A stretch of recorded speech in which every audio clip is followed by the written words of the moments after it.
Ladies and gentlemen, welcome back to another episode of the Irish Breakdown Podcast, brought to you by our friends over at FanDuel.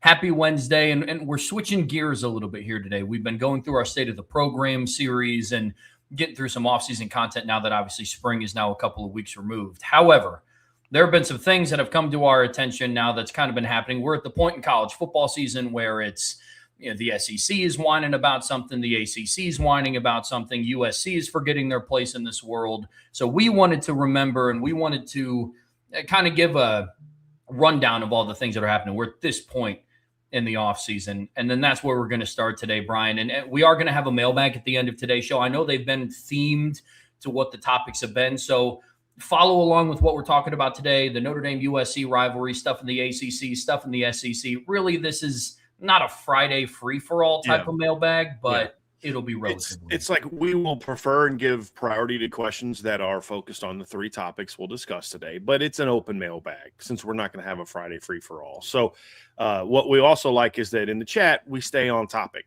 obviously. Stay on topic today because we're going to be pretty fired up today. And as I've said before, trying to give you guys a good show and then also monitoring a chat where people who've been our old time members are the ones constantly derailing conversations is just going to result in people getting put in timeout today. And I'd just rather not do that. So let's stay on topic. I think it's going to be a fun one, Trev.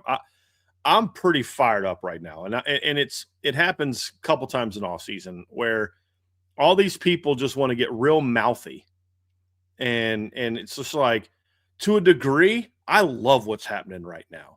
And I'm fired up like in a kind of a good way today because I got some Austin, Texas radio station running their mouths about Notre Dame. You've got, ACC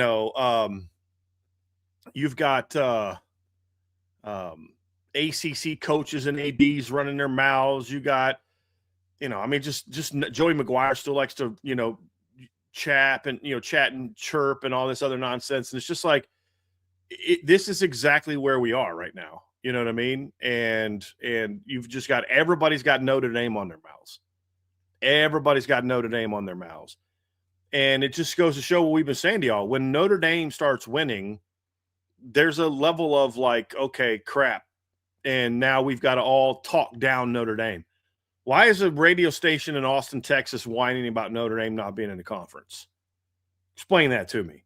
Why is the head coach at Texas Tech constantly feeling the need to talk about Notre Dame? Explain that to me. And it's just kind of like, okay, so what we've been saying is reality. So today we're going to have a lot to say.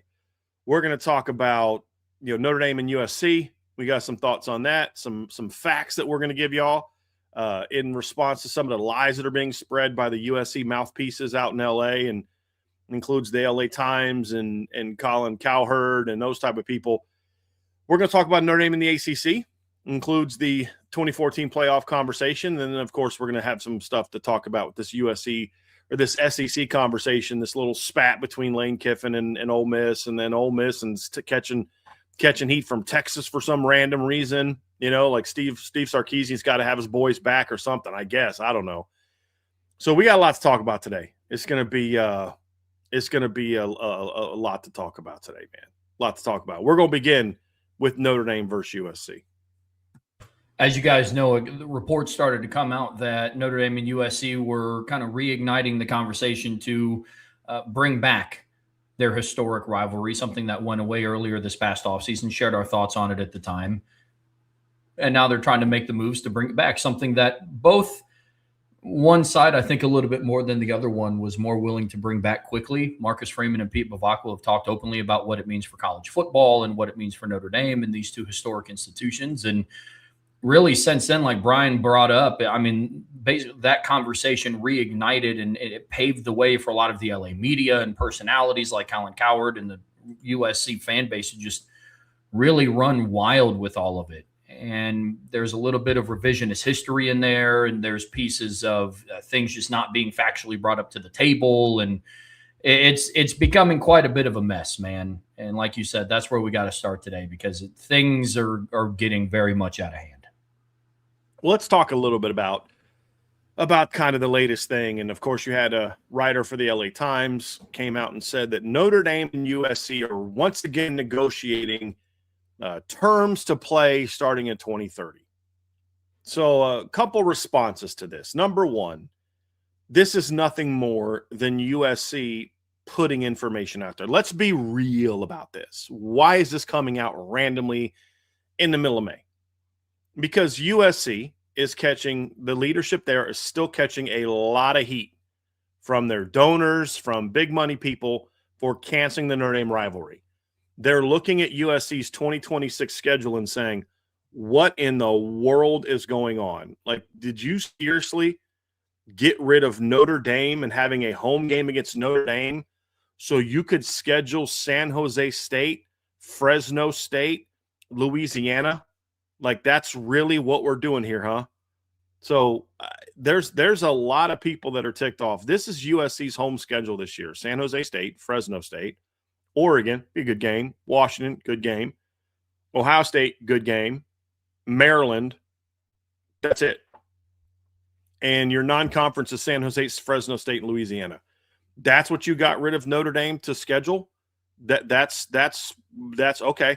There's a lot of people not happy about it. So what the USC people have to do is do what they've been doing this whole time. Lie and distort to make it seem like they're somehow the victims here, when in reality, they're the reason that this is here. Then you have Colin Cowherd coming out and just flat out doing what he does best, which is lie and spin, because let's be honest, that's what he's really good at. Nobody watches Colin Cowherd for facts or real analysis. It's for nothing but clickbait, nothing but, like his little lying spin and all these other kind of things. He's always had something against Notre Dame. Don't really care. But he comes out and says that this is Notre Dame groveling. This is them crawling back to USC. Here's what I've learned with USC over the last couple of years, Trev, and their current leadership. Whatever they say is happening is usually the opposite. So if they're saying Notre Dame's coming crawling back to them, it's the opposite. When they say, well, we've bent over backwards to make it work with Notre Dame won't do that for us, it's the exact opposite. Here's something that I can share that I haven't shared before, and this is just a reality. Notre Dame was actually willing to meet USC along towards what they wanted and say, hey, look, you want to play early in the season? We'll play early in the season, but we can't do it the next few years because we're contractually obligated for certain teams.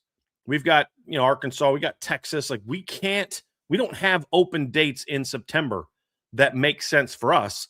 So work with us for the next few years, and then we'll be able to more freely as we get into 2029, 2030 and beyond, we'll have a better ability to play those games earlier. And USC said, no, it's all the way or we're walking. And it's exactly what I've said from the beginning. And this is why I said from the beginning. And now I'm giving you guys real details here. It is, I have always said, because I knew some of these things were a fact, that USC had created a scenario that they knew Notre Dame could not meet. They knew that Notre Dame was not going to get out of the Texas game.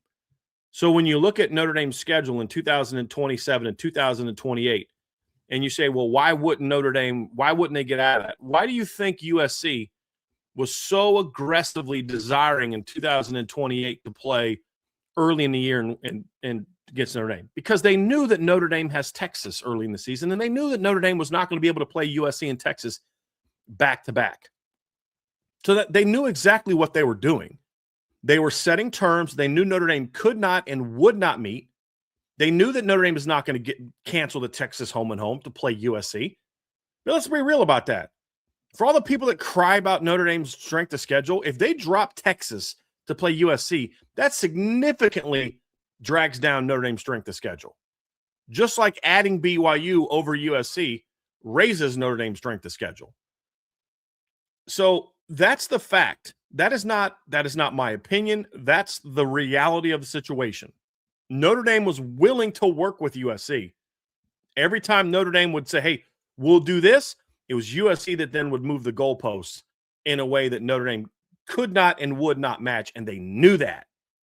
And that's why they ran so hard to the media to say what they said. Did you see a bunch of leaks coming out from Notre Dame media? Did you see me or Pete Sampson or Tim Priest or Eric Hansen or John Bryce coming out with like, well, hey, here's what's going on, and this is why Notre Dame is going to cancel the series. No, you didn't see any of that stuff, because Notre Dame was trying to negotiate in good faith to make sure that this rivalry was going.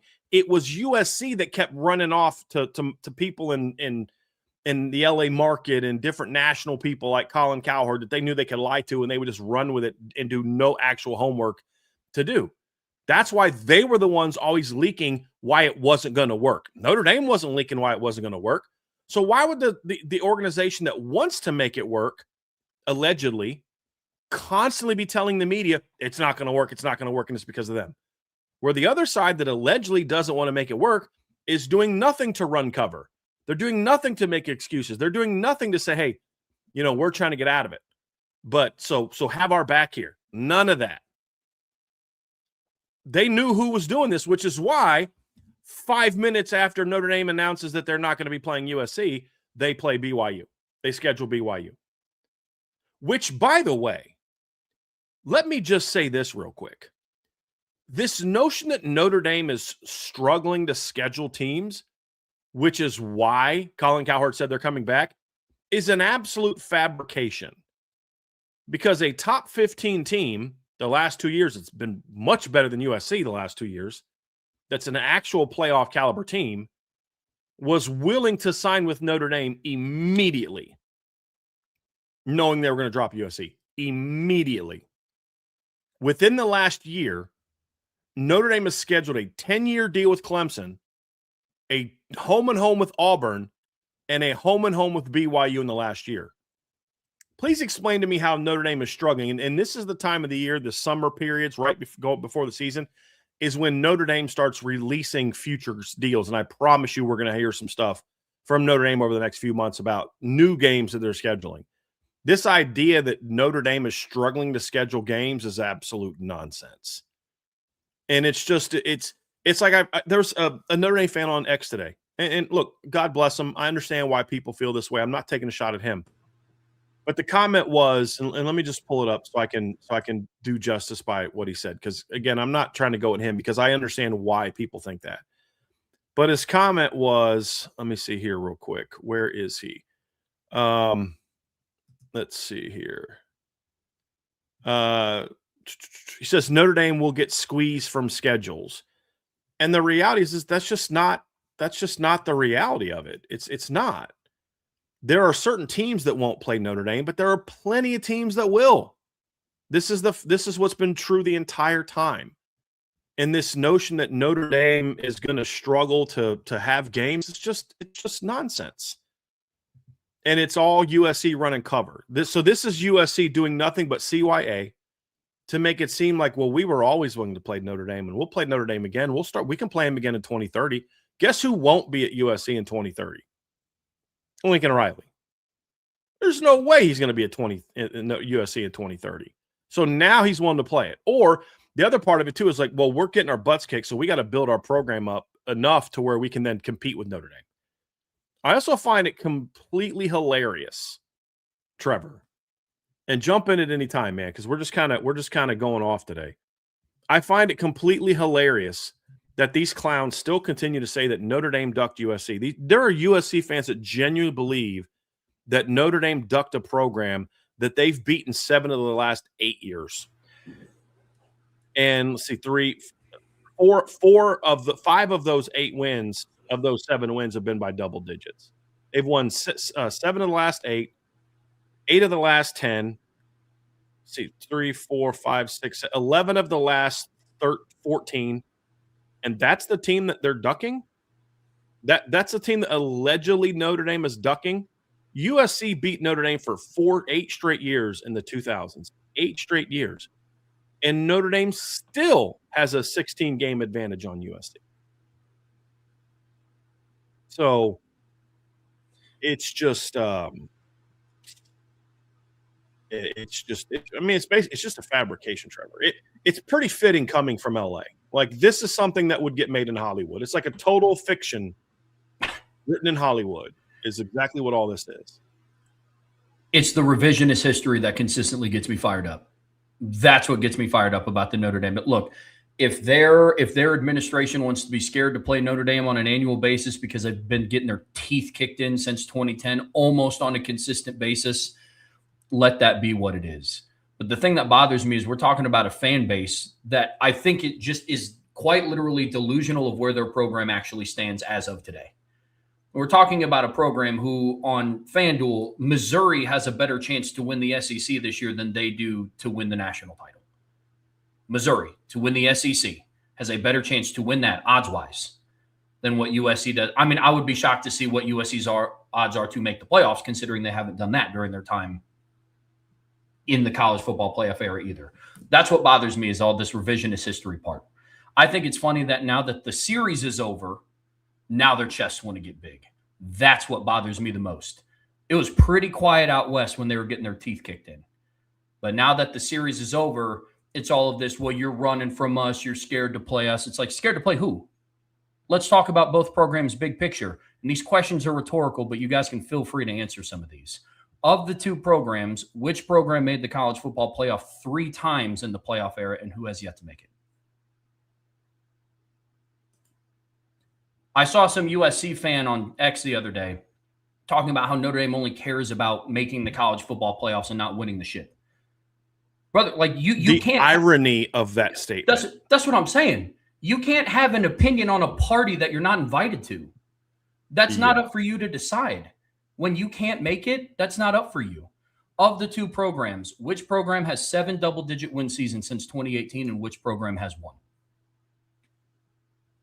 Of the two programs, which program has finished as a top 20 team every year since 2017?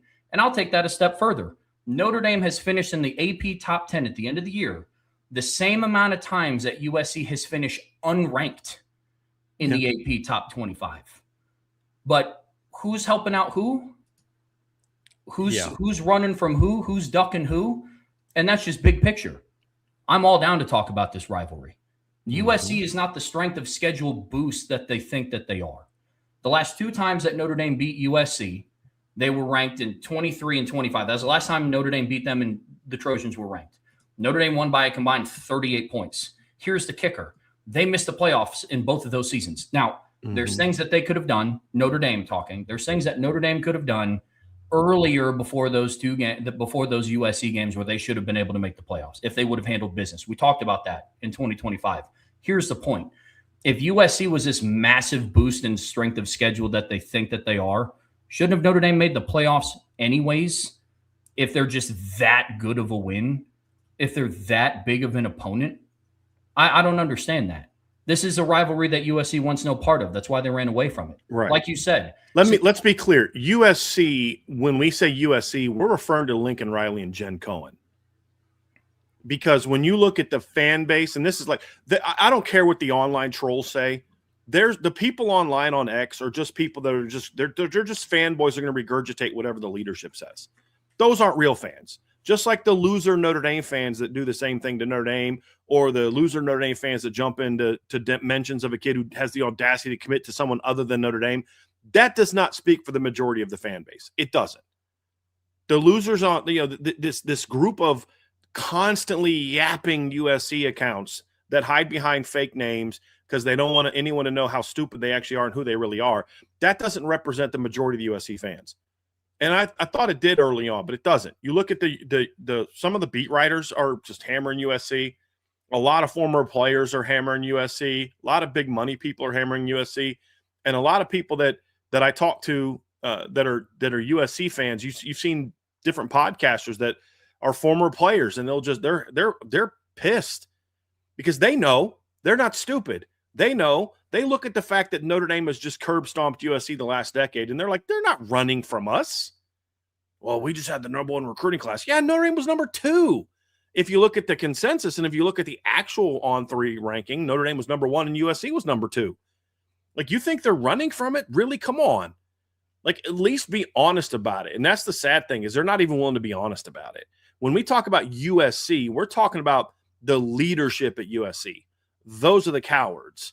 The majority of the fan base want this rivalry back, just like the majority of Notre Dame fans want this rivalry back, but not on USC's terms only. They have set the terms of this rivalry for far too long. in my opinion. And I'm actually a little disappointed to hear that Notre Dame was willing to play them in September. That actually bothered me because I would rather Notre Dame to tell them to go pound sand. We're going to do what real rivalries do. We're either going to stick with what we've done from a traditional standpoint, or we're going to go back to the way it was at the beginning of the rivalry, and we're playing at the last game of the year every year. But Notre Dame, it's evidence that Notre Dame wanted to keep this rivalry going. They were willing to do that. But they're not going to drop the Texas game to make USC happy. And USC knew that. And that's why they demanded things.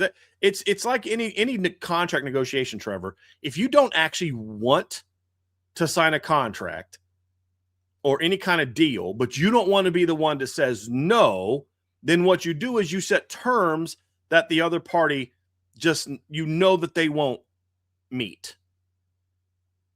And that's what USC did here. It's completely disingenuous. And, and it's easy to see through for anyone that's being honest and objective here.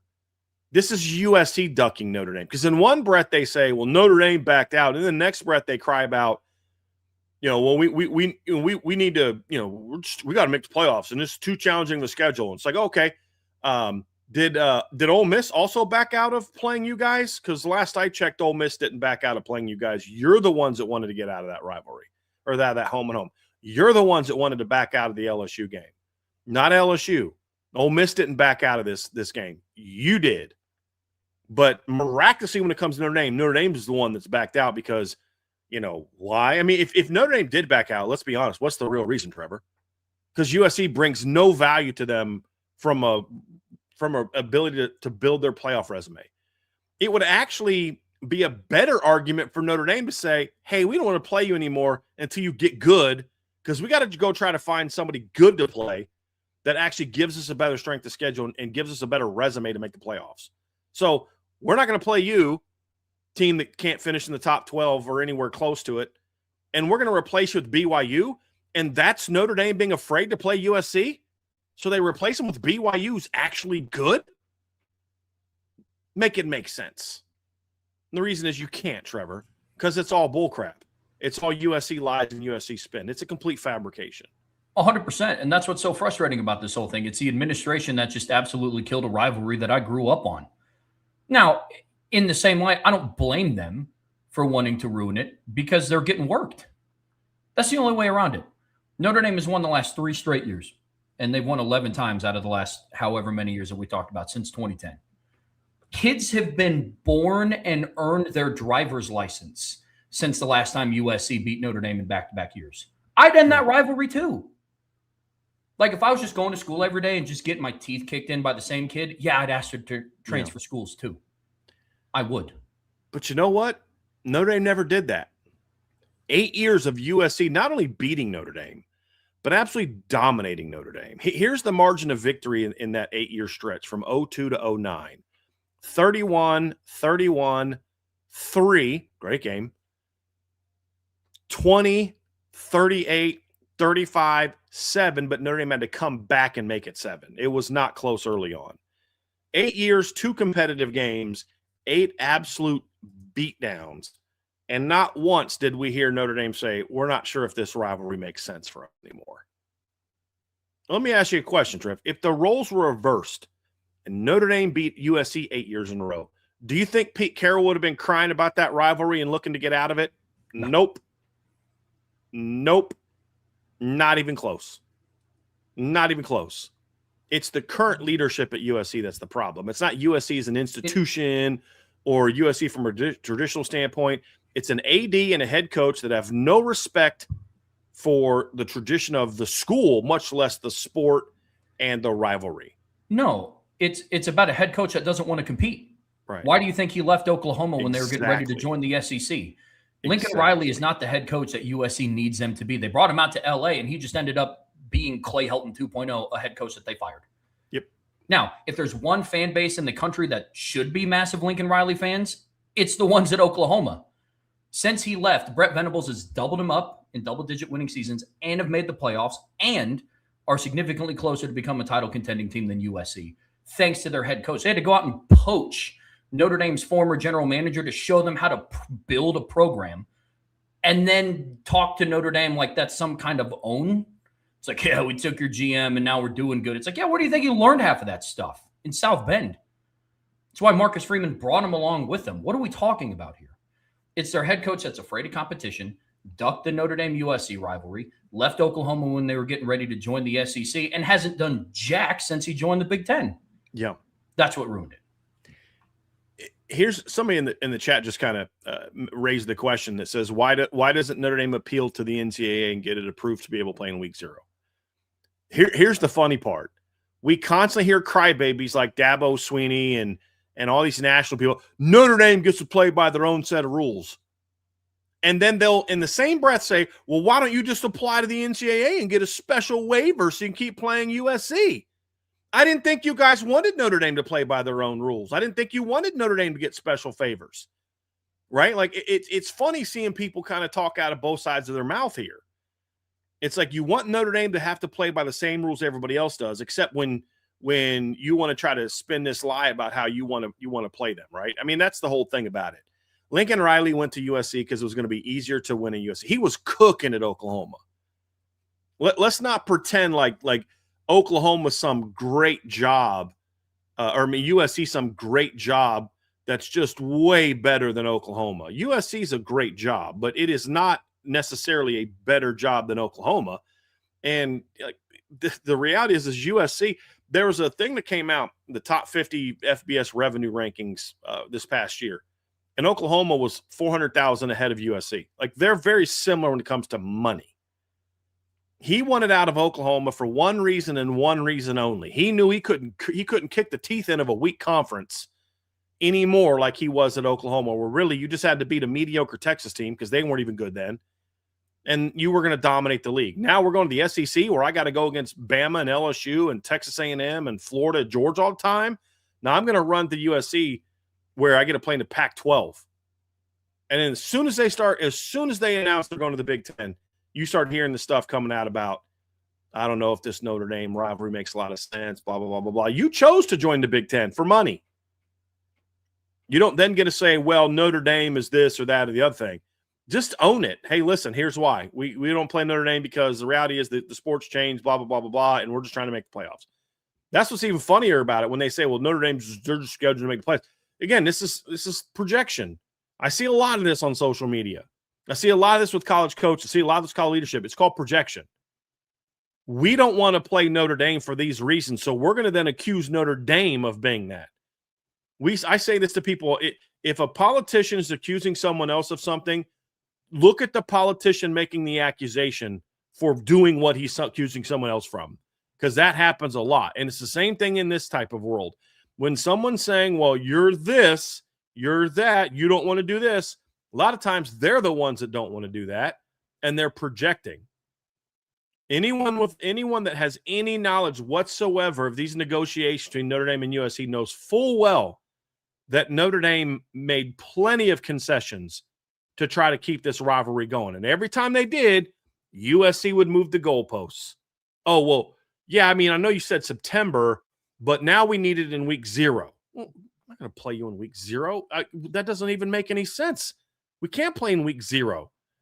So the whole thing is just USC ducking. It's a bunch of cowards. And then you've got Cal Hurd going out there and running cover for him. And it's an absolute joke. USC is run by people that want to basically say, we want to create a schedule that makes it easier for us to get to the college football playoffs. And now as the Big Ten starts pushing for a 2014 playoff, now USC wants to play Notre Dame again? Because now it's okay. Hey, get our teeth kicked in by Notre Dame, we'll still make the playoffs. Because we can get in with 3-4 losses. So maybe. Yeah. Maybe. They finished unranked in 2024, 2023, 2021, and 2019 and 2018. So maybe. Yeah. Maybe they'll make a 2014 playoff. Their odds of that greatly increase once their head coach is gone and they get somebody there that wants to play that style of ball. Well, did Clay Helton have more ranked seasons than Lincoln Riley's had, or are they about the same? I know their record's the same. Yeah, Clay Helton in his first 3, 4, 5 years had 2 ranked seasons Okay, so it's about the same as what Lincoln Riley's done, because Lincoln Riley's finished what, ranked 3 times at USC? Was it? Twice. Sorry, twice. So, yeah, he's pretty much the same coach as Clay Helton was. But, hey, at least Clay Helton in his first couple years had a top 10 season. His second year at USC, they finished 3rd and then 12th in year 3. Lincoln Riley has yet to finish that. Well, he finished that high once, and then no, actually he didn't. Hold on a second. No, Lincoln Riley's highest finish was 12th in 2022. Yeah, that's right. Yeah, because they were in the top 4. Yep. And all they had to do was beat Utah, and they're in the college football playoffs. His first year, just got to beat Utah, and they got destroyed. Destroyed, Trevor. Destroyed, and a team that they had already played. Usually the rematch goes to the team that loses, right?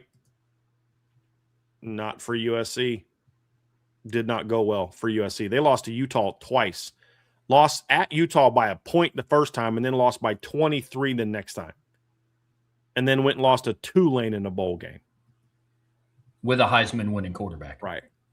And then the next year, with that same Heisman Trophy winner, number 1 overall draft pick, they went 8-5. And Notre Dame beat them 48-20. So, yeah. The whole thing is an absolute joke. So this notion that USC is Notre Dame is crawling back to USC. I'm just telling y'all right now, this isn't my opinion. This isn't me saying, I'm just telling you, it's just flat out false. It's just flat out false. It's not even close to being true. The notion that USC worked with Notre Dame to try to keep the rivalry going, completely false. Completely false. Everything USC did in the negotiations was designed to create an environment in which Notre Dame had no choice but to say, we can't do that. We can't do that. And then when USC, this is my favorite part, when USC said, we just found out that Notre Dame gets an automatic bid to the playoffs if they into the 12-team playoff if they finish in the top 12, and that was the final reason. Do you know why they did that, Trev? Do you know why they did that? Because they had run out of good reasons. Notre Dame had met them every step of the way. Hey, we'll do this, we'll do this, we'll do this, we'll do this. That's why they went to that at the end. And when they balked at that, that's when Notre Dame pretty much gave them double middle fingers and said, we're going to play BYU. When they came up with that, why did they do that? Why did they even need to say that? Because they kept trying to move the goalposts. Notre Dame kept meeting that, and then they realized, like, okay, we've got to have something more than Notre Dame won't play us in week 0 for 5 straight years. And that's when they came with this, we just found this out, which is an absolute lie. And I love that Tony Petitti came out and said, no, we told every team. We told every AD. They knew. He didn't say that they knew, but he said everyone knew. We told everyone. This is an absolute lie. So this notion that, oh, well, this is the reason, again, another lie. And here's the thing, Trev. Like people say, like, okay, I've gone on some shows and I've debated some people, and I think I've handled myself pretty well. And I don't know that it's that I'm a good debater. It's just the things that I'm debating. I have the facts on my side. And when you have the facts on your side, you can stay in that lane. Bill Burr has a great skit on this. He talks about when you're in an argument with your wife, right? The minute you start winning that argument, she starts bringing all this stuff out from 5 years ago and all this other kind of stuff because she knows she's about to lose that argument. So she's got to bring all this other stuff onto it. When a woman knows she's, this is his skit, when she knows she's winning the argument, she is on point. The minute they start to lose that argument, and that's true for everybody. His skit happened to be with your girl. That's true in a lot of areas. Whether you're negotiating a business or you're having a debate with another person, whatever, when they know they're losing, that's when the insult, oh, you're fat. Oh, you're this. Oh, you didn't go to Notre Dame. Okay, all things are true. I'm still right about this. So when USC started coming up with, well, we had no idea that this thing that's been known for a year and that our AD told us or our commissioner told us about was true, that's why we don't play Notre Dame. Hey, numbnuts, you get an automatic bid to the playoffs too. Do you know how? Win your freaking league. Every Power 4 team has a path to an automatic bid. And honestly, for some leagues, it's easier than finishing in the top 12. Because I just watched last year Duke go 8-5, and in the current term, the current new rules that also apply to Notre Dame, Duke would be in the playoffs at 8-5 under the new terms. Think about that. You can be a 5-loss team with losses to UConn and Tulane in the regular season and get an automatic bid. Guess what? Notre Dame can't lose to UConn and Tulane and still get in. Why? Because there's no way they're going to be ranked in the top 12 if they lost to UConn and Tulane and Illinois by almost 30. So you have a path to an automatic bid. It's called win your freaking league. You join the league. Well, it's hard to win the Big Ten. Well, then you should have stayed in the Pac-12, where you might have had a shot to win. Probably not, but you might have had a shot to win that one. So that's the funny thing is when you listen to them cry about, oh, we didn't know. Yeah, you did. Yeah, you did. Why does USC care about that? Because they know they're not going to win the Big Ten. They know they're not on the same league as Ohio State. They know they're not on the same league as Oregon. They know they have almost zero. They're not even on the same league as Indiana right now or Michigan right now. They know that they can't win the Big Ten. So they got to cheapen their schedule enough to have a shot to get voted in. And that's what this is all about. It's about getting to the dance. And that's what a lot of this stuff is about with teams wanting to go to 24 teams. This isn't about creating better pathways or anything like that. We talked about it last week. This is nothing more than college coaches and college administrators wanting to be able to go to donors and say, we made the playoffs, and thinking that people that are very successful business people are going to fall for that and be okay with it. It's absolute nonsense. But that's where this is. That's where this is. This is cowardice. And because they're tired of getting hammered by their own fan base and their own donors, they got to lie and manipulate and slander Notre Dame with things that just flat out aren't true. And the minute you start telling things that aren't true, then we know that you've lost the debate, you've lost the argument, and you're not on the side of righteousness. Because the person on the side of righteousness doesn't have to lie and spin. The person that's in the wrong, who knows they're in the wrong, they have to lie and spin. And that's who Lincoln Riley is. That's all he does. That's all he's ever done. That's who Jen Cohen has hitched her wagon to. Bad move. Because when he fails, you're going to fail. And that's what this whole thing is really about. You want to get down to it? That's what it's about. Cowardice. No integrity. No competitiveness whatsoever. That's Lincoln Riley to a T, Trevor. And Jen Cohen has basically said, okay, I'm going to back my coach's play. Bad move. It's going to be very costly for her down the road. Yeah. Yeah, without a doubt. I'm with you. So all of this encompassing, Brian, at the end of the day, what does Notre Dame do now? You know what I would like to see Notre Dame do? And I don't know that they're going to do it. I hope that they do it. I would like to see Notre Dame say, you know what? Enough of this. Enough of this. Enough of us taking the high road. All right? Enough of us not wanting to get into the fight, not wanting to get into the weeds. Say, you know what? Fine. Hey, you want to say this? All right, cool. This is what really happened. We've got receipts. Let them be known. You know what I mean? So USC says, well, we just found out about this. I'd love to see people who said, no, you didn't. This has been known. Here's the letter that was sent out by so-and-so showing that that's not true. You know what I mean? Like, so we know you received this. We know you, and if you didn't know this, then you are derelict in your duties. You are bad at your job if you did not know this, which is, I mean, kind of partly true. I would like to see Notre Dame say, you know what? Because this notion that Notre Dame needs USC more than USC needs Notre Dame, the reality is this, Trev. I can throw, no, you need Notre Dame more than, neither team needs the other team. Can we be real about that? In my opinion, if you wanted to argue, okay, well, I think USC might need Notre Dame more than Notre Dame needs USC, I would agree with that. But the reality is, at the end of the day, neither team needs the other team. USC can build their program up and do whatever they want to do and not play Notre Dame, and Notre Dame will be just fine not playing USC. In regard to just the objective of the record, the playoffs. They don't need each other. This isn't about Notre Dame needs USC, USC. This is about holding true to something that was good in a sport that's running out of good. This is about honoring tradition. This is about understanding that as the head football coach at USC and the AD at USC and the head football coach at Notre Dame and the AD at Notre Dame, you do not own that program. You were stewards of that program. You are doing honor to the people that came before you. You are doing right to what they fought for, what they earned, what they built, what they entrusted you with. That's what it is about.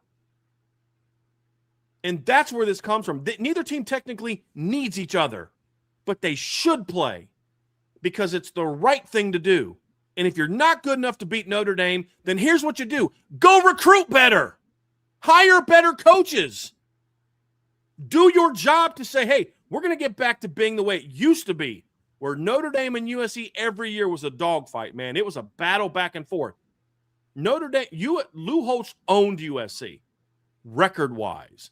But then you go back every year and you look at the games like, dude, that was a battle. That was a battle. That was a close game. That was a battle. That was hard fought. Very rarely have there been stretches where the other team dominated the other. The USC had that stretch from 02 to 09, and that's what Notre Dame is doing to USC now. Right? Get better. This, and I'm so sick of this. This is creeping into our sports society so freaking much now, and it's driving me crazy. I can't get better, so instead of me getting better, let's make it easier. Let's expand to 12 teams. Let's expand to 16 teams. Hey, let's expand to where everybody except one top 25 team makes the freaking playoffs and try to act like this is for the good of the sport. No, it isn't. It's for you to be able to say, see, I made the playoffs. Hey, how'd that work for Mike Bray? Just making the tournament every year. Eventually, you can say, hey, dude, that was cool at first, but you keep getting beat in the first 2 rounds. We're kind of ready for you to do more than that. That's what's going to happen. Okay, great. You've made the playoffs 5 years in a row. What's your record? 1-5, 0-5, 2-5. Guess what? That doesn't mean anything to us. I'm not paying all this money for that roster when you can't even beat this team, and this team. I'm not paying this kind of money. I'm not giving you $40 million rosters. You keep getting knocked out in the first round of the playoffs every year. That's what drives me nuts, Trevor. It's just soft. I'm tired of softness. I'm tired of cowards. I'm tired of people trying to just make it easier for themselves and say, freaking earn it. Work for it. Get better. Hold up to the tradition that is USC. It's a great program, historically. Transcending program. USC back in the 60s would go down in the South with black players and play SEC schools that had none. They were trendsetters. They were champions. They were Heisman Trophy winners. They were a great program. And this is what they've become because their coach is I almost cursed. He's a coward because he's soft, because he doesn't want to earn anything. He wants it handed to him. Like Bob Stoops handed him a phenomenal program and said, don't screw it up. And eventually he started to screw it up. You're not even better than Clay Helton. That's not a shot. Look at the record. He's got the same record as Lincoln Riley, as Clay Helton. You beat Notre Dame once. The worst team Marcus Freeman had was a backup quarterback fumbling the ball inside the 15 away from basically tying you up in the second half. You still only won by 11. And then you're 0 since then and haven't even been it hasn't even been competitive. Got beat by 28 and 23. Got beat by 2 touchdowns in 24. And got beat by 10 and 25 in a game where Notre Dame missed a field goal, missed an extra point, and their quarterback threw an interception inside the 5-yard line. And you still got beat by 10.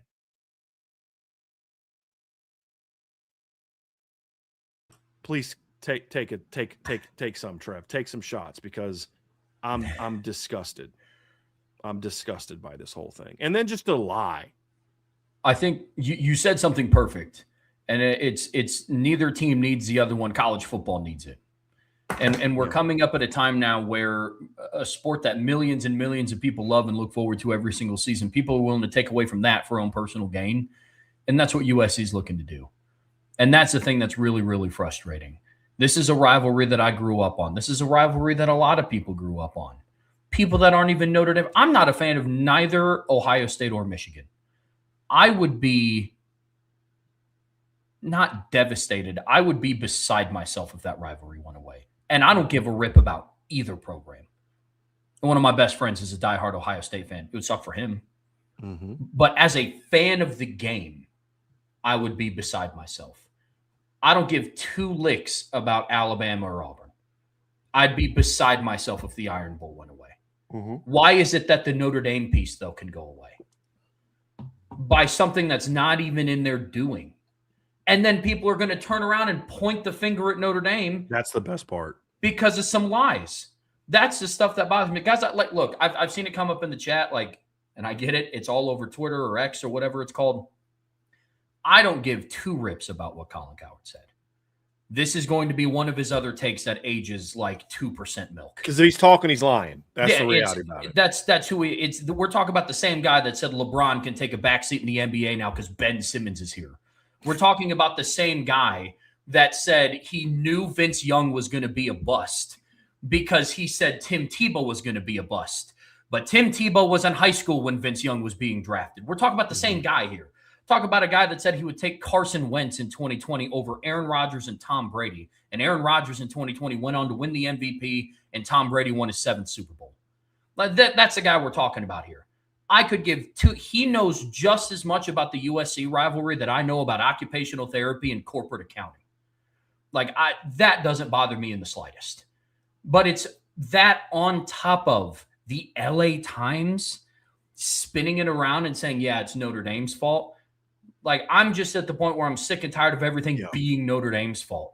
The MOU is Notre Dame's fault. The expanded playoffs is this, the easy schedule thing. No, it's not. Just because Notre Dame plays by the confines of the rules that are set in front of them does not mean that it's their fault. Mm-hmm.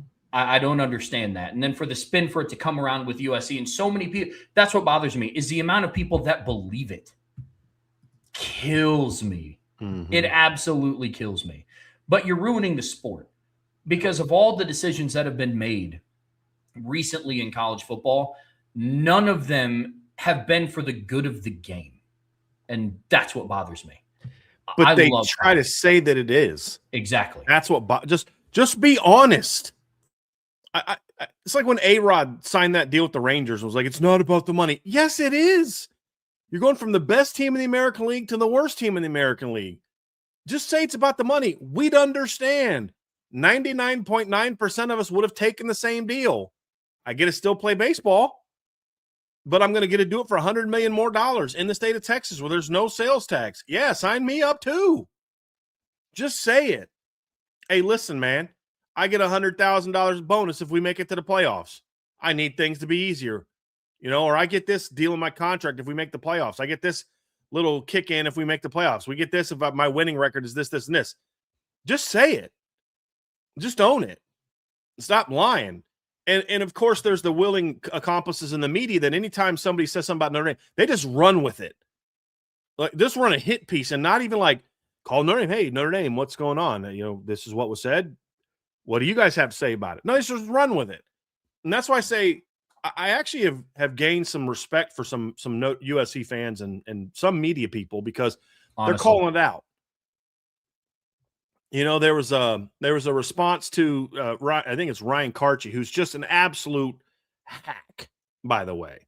So's Brett McMurphy, so's Colin Cowherd. But he talks about how this is coming back. This is being talked about again because of the donors and the people that pay the money for the legacy suites at USC. They're the ones pissed off about this. And so Jen Cohen and Lincoln Riley got a lie to keep them happy. Say, well, we were willing to play. It was Notre Dame that backed out. No, it wasn't. No, it absolutely was not. So it's very frustrating. Very frustrating to see this, Trevor. And, yeah. And I'm not going to get into you're ruining the sport. That's a different conversation for a different day. I'm just sick of people lying. I'm just sick of people being lazy at their jobs. I'm sick of people just taking something and saying, nope, we're not going to do that. We're just going to, we're not going to battle. We're not going to get better. We're just going to try to make it easier. We're going to try to make the pathway easier. We're going to try to soften the schedule. We're going to try to make the standards lower, all this other kind of crap. And then when Notre Dame has success, they then want to lie, well, Marcus Freeman's successful because they lowered the academic standards. No, they didn't. And that's pretty racist of you to say that. They lowered the academic standards. They have a cash machine in their backyard. They play by their own rules. Yeah. And still haven't been able to point out one rule. Well, the new rule in the college football playoff. Okay, so now before every other team had a pathway to an automatic bid, there was only one team in college football that did not have a chance to have an automatic bid. One, Notre Dame. They negotiated that they can have the same possibilities every other team has. Hey, Notre Dame, what's your pathway? You got to rank in the top 12. What's the pathway for every team in the ACC? Win your league. Well, that's a lot harder standard. Not for the ACC. Not if you're in the Big 12. With all due respect, the last 2 years, they've had champions. The ACC's last two champions ranked outside the top 15. The Big 12 had a champion that didn't get into the top 12 until they won the Big 12 championship 2 years ago. So you can kind of miss me with that. I just watched a team in Alabama that got beat by 2 touchdowns by Florida State, got curb stomped in the SEC title game. They still made it in. Notre Dame didn't get that same benefit. So Notre Dame's going to go negotiate to look out for themselves and say, well, if we make the top 12, we should be in a 12-team playoff. How dare you? How dare you demand that you make a 12-team playoff if you're ranking the top 12? You crazy bastards. Guess what can happen? If Notre Dame's 10th, 11th, or 12th, guess what they can do, Trev? Just vote them out. Drop them. Well, but Brian, have we ever seen that before? Yeah, You're maybe. making up a scenario. Maybe. Like, I don't know, 5 months ago. Right? I mean, that's the whole thing. The committee can still vote them out. The reality is if Notre Dame wants to get in, they got to be in the top 10. Like, inside the top 10. Not 10th. Right. Because they can just drop them. It's not that hard. And what's Notre Dame's recourse if they did that? None. So Notre Dame still has to handle their business and make a playoff. They've got to still be really good. Last year, they didn't handle their business, and they left it up to the committee to screw them over. Here's the deal. Don't get called for pass interference on 3rd down. Don't give up a touchdown on 4th down. Don't miss an extra point.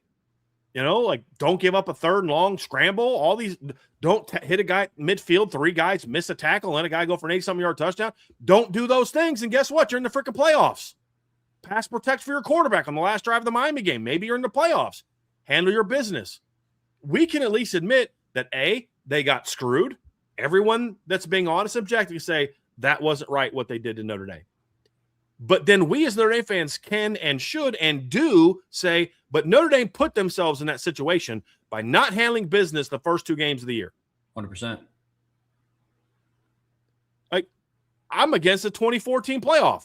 That's great for Notre Dame because Notre Dame's in the playoffs every single year under Marcus Freeman if there's a 2014 playoff. But I don't want that because it's not good for the game. And if Notre Dame doesn't rank in the top 12, legitimately doesn't rank there, I don't really care about their postseason because I don't want them to go to the playoffs and be some team that just, maybe you win your first round game against the number 11 team, but then the next round you get smashed by someone who's actually good in a playoff team. Hard pass. That's not good for Notre Dame. 100%, because I don't want them to be Bama from last year, where you beat Oklahoma and then you go lose by 35 the next round. I've had my fair share of watching Notre Dame lose in meaningful postseason games by a lot. Because as Notre Dame fans, we also have to accept that's a reality of our past as well.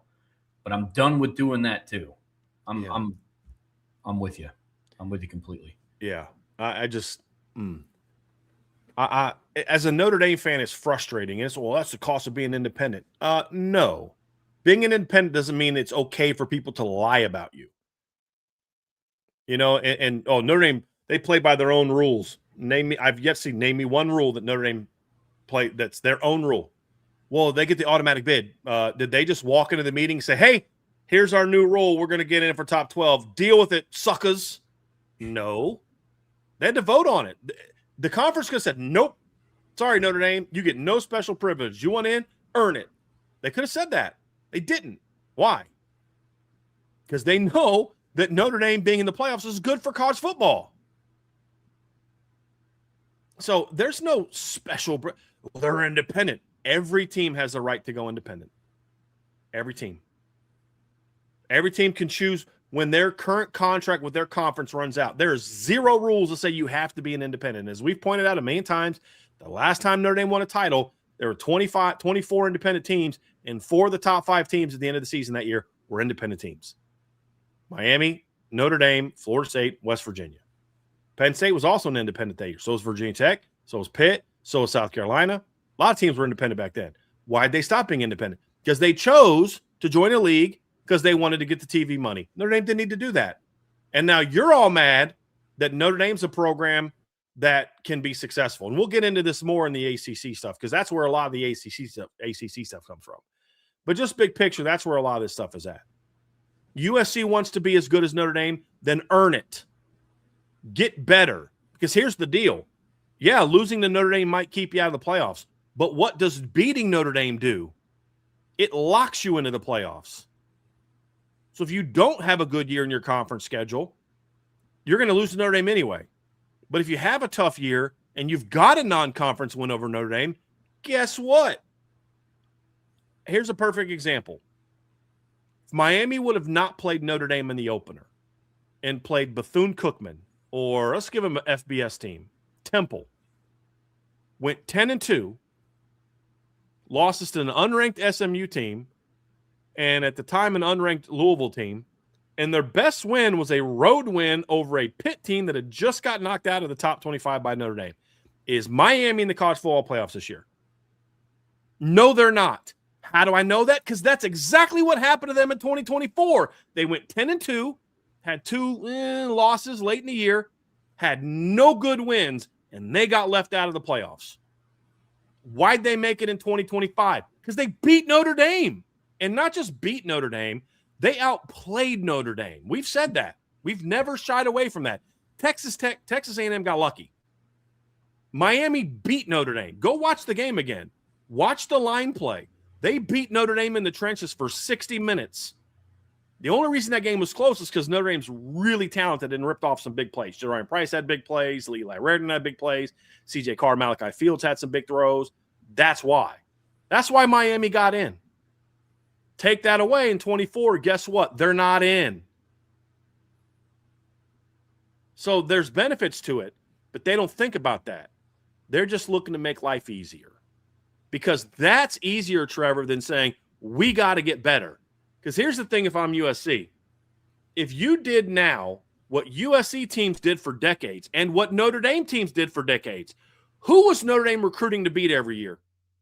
USC. USC. Because if we can beat USC, we got a shot to win a national championship. If we can beat USC, we can beat Michigan. We can beat Michigan State. We can beat Florida State. We can beat Miami. If we can beat USC, if we're better than USC, we got a chance to be pretty good. And if USC can beat Notre Dame, that means they're going to be pretty good. Get better. Use Notre Dame as your standard, just like Notre Dame used to use you as your standard, but you've been so terrible the last decade that they can't use you as a standard anymore. That's what bothers me. You're a coward, and you want an easier path instead of working for it. And that is 100% the antithesis of what makes football greatness. You want an easier path. Could you imagine Lou Holtz being like, man, we got to back off these schedules. We had to beat 7 top 15 teams last year. In 1989, Notre Dame went 12-1. They beat 7 top 15 teams. 7. Only one of them was in the postseason. That's how football used to be. Go look at Miami in 88 and 89. Look at the teams they had to play. You know, they played like 2 weeks before playing Notre Dame at Michigan, whose only 2 losses in 1988, by the way, in the regular season, Actually, they had 3 losses that year, I believe. No, did they beat USC? No, Michigan beat USC that year. Michigan's only losses that year, 1988, were a point to Miami and 2 points to Notre Dame. That was non-conference. Did you hear Bo Schembechler say, man, we just got to stop playing these tough non-conference games, man. It's unfair. We need to go play Bowling Green so we can have a better record. No. Because modern-day college football coaches aren't built like that anymore. They want an easier path. You want to know why Marcus Freeman's running circles around you, Lincoln Riley? Because he's not a coward. He's not looking for an easier path. He's not looking for it to be done easier. He's out working your sorry butt. And that's why his team is pounding your team on the field. Notre Dame doesn't have to play well to beat USC by double digits now. So you want to know why your program sucks? You want to know why your program can't make the playoffs? I'll give you some advice. Look in the freaking mirror. That's the problem. Fix that, and you might be able to build yourselves into a playoff winner.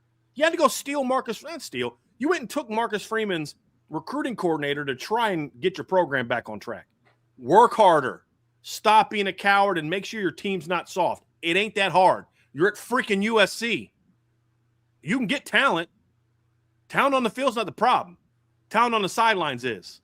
Fix that and you might be good. Then you don't have to duck Notre Dame anymore. Or lie and pretend like they're ducking you. Because we all know that's not true. Colin Cowherd knows that's not true. He just has no problem lying. He's totally fine with it because it'll get clicks. Because all these Notre Dame fans are going to listen, did you hear what Colin Cowherd said? And then we were talking about it on our show. He knows. He knows that's not true.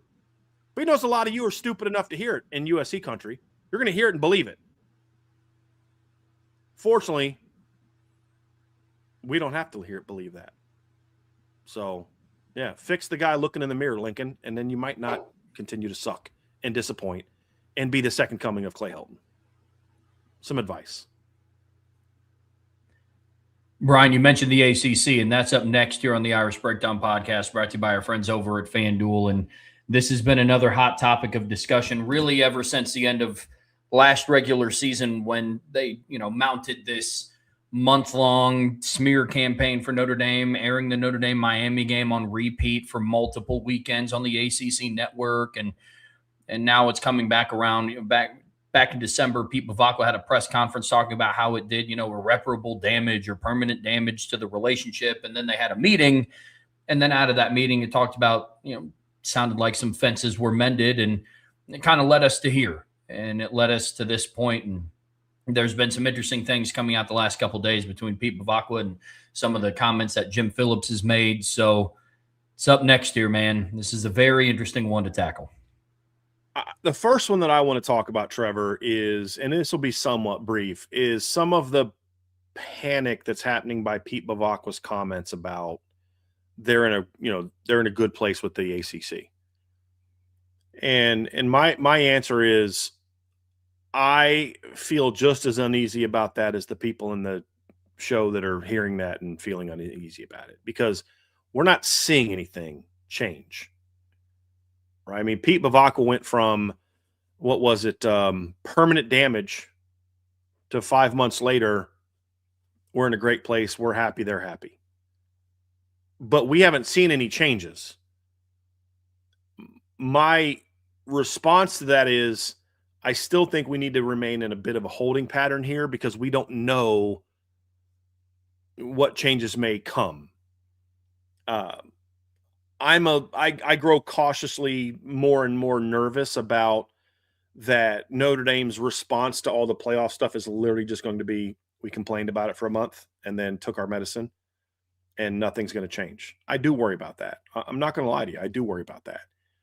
But I also put myself in the shoes of Pete Bavacqua and those around him and say, if things were going to change, I'm not going to run off to the next TV person and say, oh no, we're still mad. We're doing this. This is what we're getting. This is part of the negotiation. You don't announce what you're getting until it's done. And so I would say I understand some of the comments in the chat that we're even seeing now. Some of the comments are on the message board. And I will say, I'm with you all. I understand if this is all it is, if what we see is all that we're going to get, then yeah, I'm mad because they screwed you over and basically nothing's going to be done about it. But I just don't know that that's necessarily that's necessarily where things are. And I don't know that we know. I shouldn't say that. We don't know where things are, and we won't know until things get announced. That's how Notre Dame operates. Notre Dame doesn't operate through the media in this type of thing. They stay in the shadows until it's ready to announce. Did we hear anything about Notre Dame talking to BYU? Anything at all until the minute it got announced? No, we did not. And so I would just say be a little bit more patient. I'd say let's give it a year to see all the different things that come from this. Because as somebody pointed out to me when I was venting a little bit, is Notre Dame saying as everything is great, we're having the ACC, while all the ADs and coaches are furious right now with Notre Dame. So that's like maybe there's more going on behind the scenes than we realize, and that's why everybody in the ACC is just losing their absolute minds right now and running to Brett McMurphy so he can write another hit piece on Notre Dame. This is very similar to the situation that happened on defense last year. A lot of fans wanted Marcus Freeman to come out and say, nope, we sat down and we had this meeting and this is what I told Chris Ash and this is how our defense is going to be moving forward, because us as fans, that would make us feel a lot better about the know. Our tendency as humans is we want to be in the know. My wife has a terrible habit of having to know everything. Like that's how she is. And I get it. Sometimes it's helpful. Sometimes like, hey, there's just some stuff that we don't know. And I think this is a very similar situation. Whatever conversations are happening behind closed doors, I hope to see those come to fruition, but I don't necessarily have to know about them. Same thing with Notre Dame's defense. I didn't have to be a fly on the wall in that meeting room where Marcus Freeman had this alleged come to Jesus moment with the defensive staff. All I know is that defense played a heck of a lot differently the last 7 games of the regular season. And I'm hoping to see a little bit of the same of that with the Peep of Aqua comments. Because that's what we heard in press conferences last year about Notre Dame's defense. It was like, we have a system in place and we're going to continue to get better and we're going to improve in the areas that we're not sufficient in and we're going to maintain in the areas that we are sufficient in. And it's a process and you got to trust it. And we heard all that stuff. But then what we could see on film and break down is that this was just flat out a different defense. And I'm hoping that's what we see from this Notre Dame ACC deal, where Pete Bavacqua, the athletic director of Notre Dame, can sit down and say, yeah, things are good. Things are being worked on. So that's kind of that pro-con to this conversation, because us as the public, it's like, great, nothing's happening. And I understand that concern. I don't want to say that everybody's crazy for feeling that way. But us as the public, it's like, great, nothing's going to happen, and Notre Dame is just going to become a doormat for the ACC. But Brian, you brought up a great point that was brought up to you of like, well, if everything was just going to keep on keeping on, why are a lot of athletic directors and head coaches in the ACC losing their ever-loving minds right now about Notre Dame?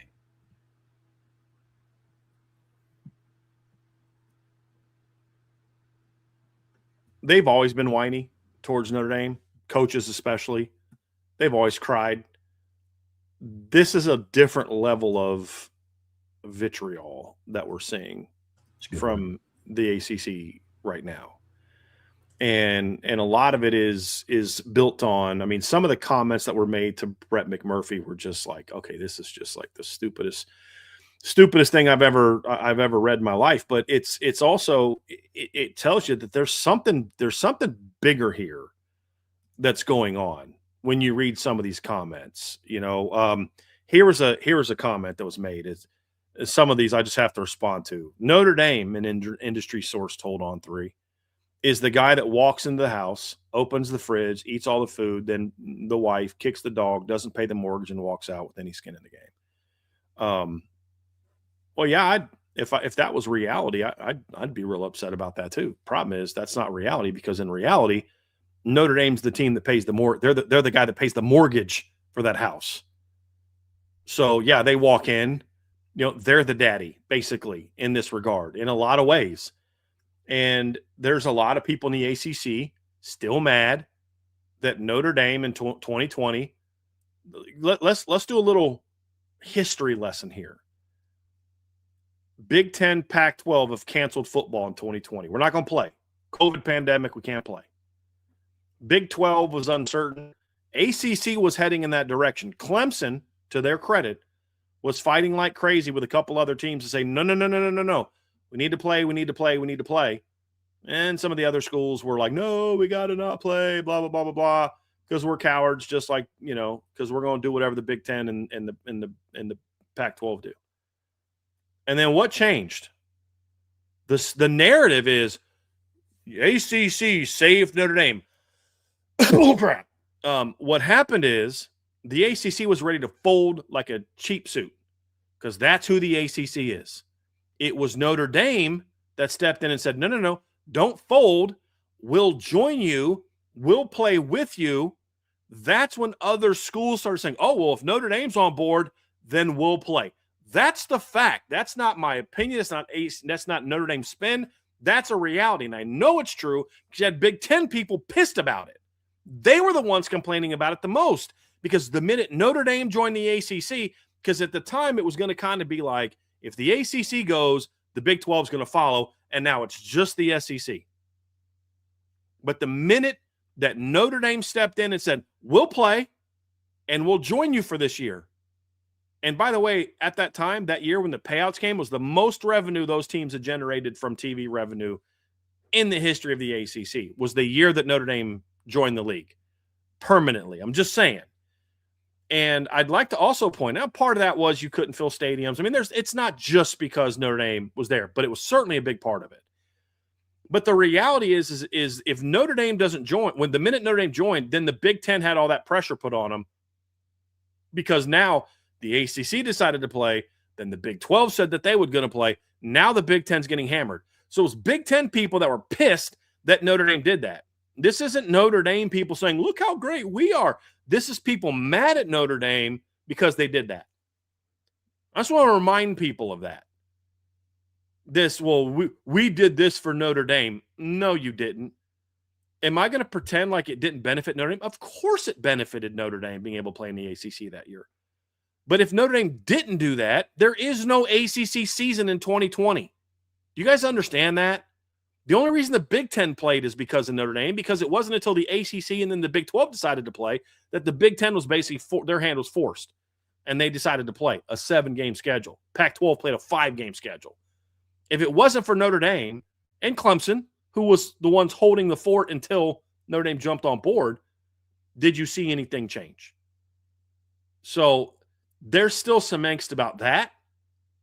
There's angst about the fact that they just keep getting their teeth kicked in by Notre Dame, right? I mean, Notre Dame since they joined the ACC, Trev, is 54-12 against the ACC. In the last 5 years, Notre Dame is 22-3 against the ACC. 22-3. And a lot of those games are blowouts. The last 2 years, Notre Dame's 9-1 against the ACC. They've outscored the ACC teams 390 to 127. If you just look, Trev, at the last 2 years, actually, let's just look at this year. In the last 3 years, last 2 years in 10 games, the ACC has scored a total of 127 points against Notre Dame. Notre Dame basically scored more than that against Syracuse and who's the team at 25? Syracuse and Florida State. They've basically scored about that much. They scored 122 points in the last 2 years against just Syracuse and Florida State in 2 games. This season, if you look at Notre Dame scored 119 points. Let's just have some real fun with it, Trevor. In the last 3 games this year against ACC teams, they beat Pitt, who was ranked. They beat Syracuse, and they beat Stanford by a combined score of 156 to 42. The 156 points that they scored in those 3 games is more than what by 30 points, be 30 to 29 points than what the ACC scored against them combined the last 2 years. Those are numbers that are hard to ignore. I mean, look, at the end of the day, what is this? The deal between Notre Dame and the ACC. It's a business deal where both sides have to benefit. Going back to what you said in COVID, and I appreciate how you laid it out. Did Notre Dame benefit from it? Absolutely. 100%. But the thing that bothers me, and I know what bothers you too, is people act like the ACC had no benefit from Notre Dame joining it. It is a business deal. I go back to what Pete Bavacqua said during his December 10th press conference, around there. Why was this such a damaging thing? Pete Bavacqua mentioned that we're their biggest business partner, and it's not close. Mentioned that since 2014, ACC games sell out roughly 23% of the time.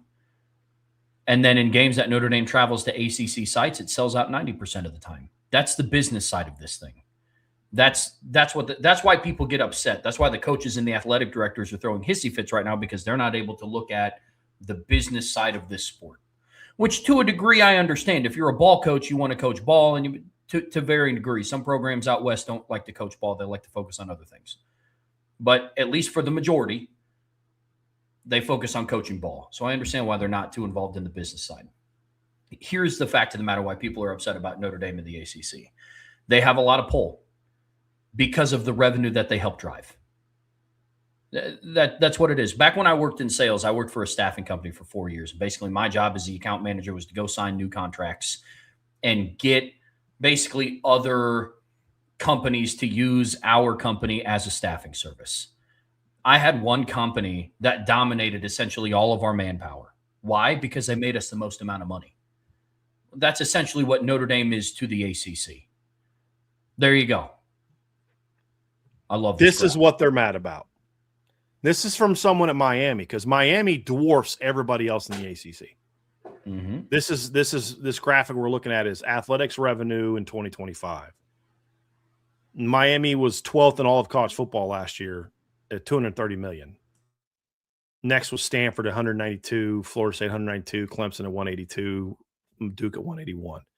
Notre Dame was at $289.6 million, and they didn't even play in a postseason game. Notre Dame was third in all of college football. That's their problem.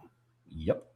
And the issue is, well, the reality is the football coaches have a very different opinion of Notre Dame than the athletic directors. And some of the athletic directors have a very different opinion than the presidents and the board of trustees, because the president and the board of trustees have to look at the bottom line. They have to look at the things that Pete Bavacqua was talked about. You want to know why Notre Dame matters to the ACC? Because Notre Dame makes the ACC money. That's a big part of this. I'm actually, let me pull up this graphic that I had earlier, Trev, that has some of the numbers that we are talking about here. But last year, Miami averaged 62,490 fans for their home games against the ACC. They had over 66,000 against Notre Dame. BC, 40.7 thousand average against ACC teams. Notre Dame was a sellout at 44.5. Pitt, in their 4 conference games against ACC teams at home, Pitt averaged 48.2 thousand people in the stands. The Miami game had 49.8 thousand people there. Notre Dame, they had 68,400 there. Stanford last year averaged 28,800 people in their stands for their ACC games. Notre Dame, they had 27. Now, here's why they had more. They had 22, 26, and 16 their first 3 games, but the Cal game, which is a team in their same area, sold out or had 50,000 people. Georgia Tech in 2024, in their 3 home games against ACC teams that year, because remember, they had one quote-unquote home game that was in Ireland. In their 3 home games, they averaged 39.7 thousand people. Against Notre Dame, they had 59,000. Duke in 2023, Trev, they had 31.6 thousand people there for the Clemson game. They averaged 24.8 thousand people that year. Against Notre Dame, they had 40.7 thousand in the stands, 40,768. Louisville that year averaged 48,797. They had over 59,000 in the stands for against Notre Dame. Same thing, Florida State in 2021. They averaged 57.5 thousand per home game against ACC teams, 68.3 against Notre Dame. Virginia Tech, same deal, 59.6 thousand, 65,000 in the stands for Notre Dame. Same deal every single year. Look at TV ratings for Notre Dame games. Oh, Miami had these. Look at these TV games. All the big TV revenue games or big TV number games Miami had last year were all out of conference games. It was Notre Dame and Florida. Those are the 2 big games. Now, part of that's because Miami's a big draw, but the point is it's not the ACC. It's not ACC games. And that's what the coaches are mad about. The coaches are mad that they keep getting their teeth kicked in by Notre Dame. That's what they're mad about. And now that Notre Dame is no longer fighting with two hands tied behind their back, and because the NIL world, they've decided to step into the NIL world, now they're really in their feelings about, oh, it's print money. Play by their own rules. Like, oh, okay. You know, what are we doing here? But this is ultimately what they're mad about. And this is why the coaches don't get their way. This is why the presidents and the board of trustees and people like that keep fighting to keep Notre Dame happy. It's that right there, Trevor. It's those facts that we just gave you. They know. They look at the bottom line. Pat Narduzzi's looking at it from a standpoint of, why do we keep playing a team that keeps destroying us? Why are we playing a team that in the last 5 years is 25 or 22-3 against us? Why are we playing a team that really since 2018, Notre Dame's record? So 2018, actually, let's go 2017 and on, because Notre Dame was 9-6 against the ACC the first 3 years, 9-6. In the 9 years since, Notre Dame has gone 45-6. And over half those games have been blowouts. Over half. So they're tired of getting their faces kicked in. That's what they're sick of, which I kind of understand. That's why they're crying. Why they got these special privileges? Because they keep you employed. That's why. Pat, here's the thought, Mr. Narduzzi. How about you build a program that can get more than 37 to 45,000 people in the stands, right? I mean, how about you build a team that can get more than 48,000 people on average for your conference games and not always sell out because the Notre Dame fans show up? Here, that's a thought. 49.8 thousand people showed up for their Miami game with all that was on the line for Miami. 68,000, almost 20,000 more people were in the stands to watch Notre Dame play. That's why, Pat, that you have this, because you know half those quotes are from Pat Narduzzi, because it's stuff he said publicly. So that's the whole thing behind it, Trevor's. And this is one area where I will give Pat Narduzzi some credit. He'll say publicly what he's quoted as a source and otherwise. All the other coaches hide behind anonymous sources. Pat Narduzzi has no problem saying that outwardly, and I respect that about him. He annoys me because he's kind of a crybaby, but I respect that he'll say that. You know what I mean? And the rest of them, they always hide behind, that's kind of, yeah, it's frustrating. At the end of the day, this comes down to a point that you brought up when we were talking about Notre Dame and USC. Just get better. Mm-hmm. Notre Dame had to. Yep. They knew that they had no business back in the previous regime competing with some of the top dogs in college football, even though they had the resources and they had the talent and some of the facilities to do so. So what they do, they went out, they revitalized their program, they got better, and now they're a national title contender. Yep. Second favorite on FanDuel right now to go out and win the national championship. Maybe, crazy thought, just maybe, some of these other programs do that. Miami did that. Did their fans annoy me on Twitter? Yeah, sometimes. We've actually had some great ones here in our live chat. Daily comments has been great. Albert McKinney comes in, likes to talk a little bit, but I'm never opposed to that. So the Miami fans that are regulars in our channel have been great, but by and large, some of the Miami fans that I have interactions with on social media are terrible. With that being said, Miami went out and made the adjustments to become better. They were a very lukewarm program before the last couple of seasons, and they've turned it around. Mm-hmm. Even Stanford is taking the time to go out and revitalize their program and turn things around. What's your excuse, Dabo? Mm-hmm. What's your excuse, Mike Norvell? You're Florida State.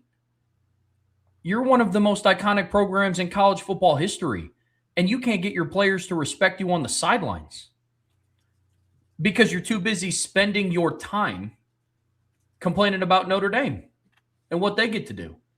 Pat Narduzzi, I got nothing for you, brother. Yeah.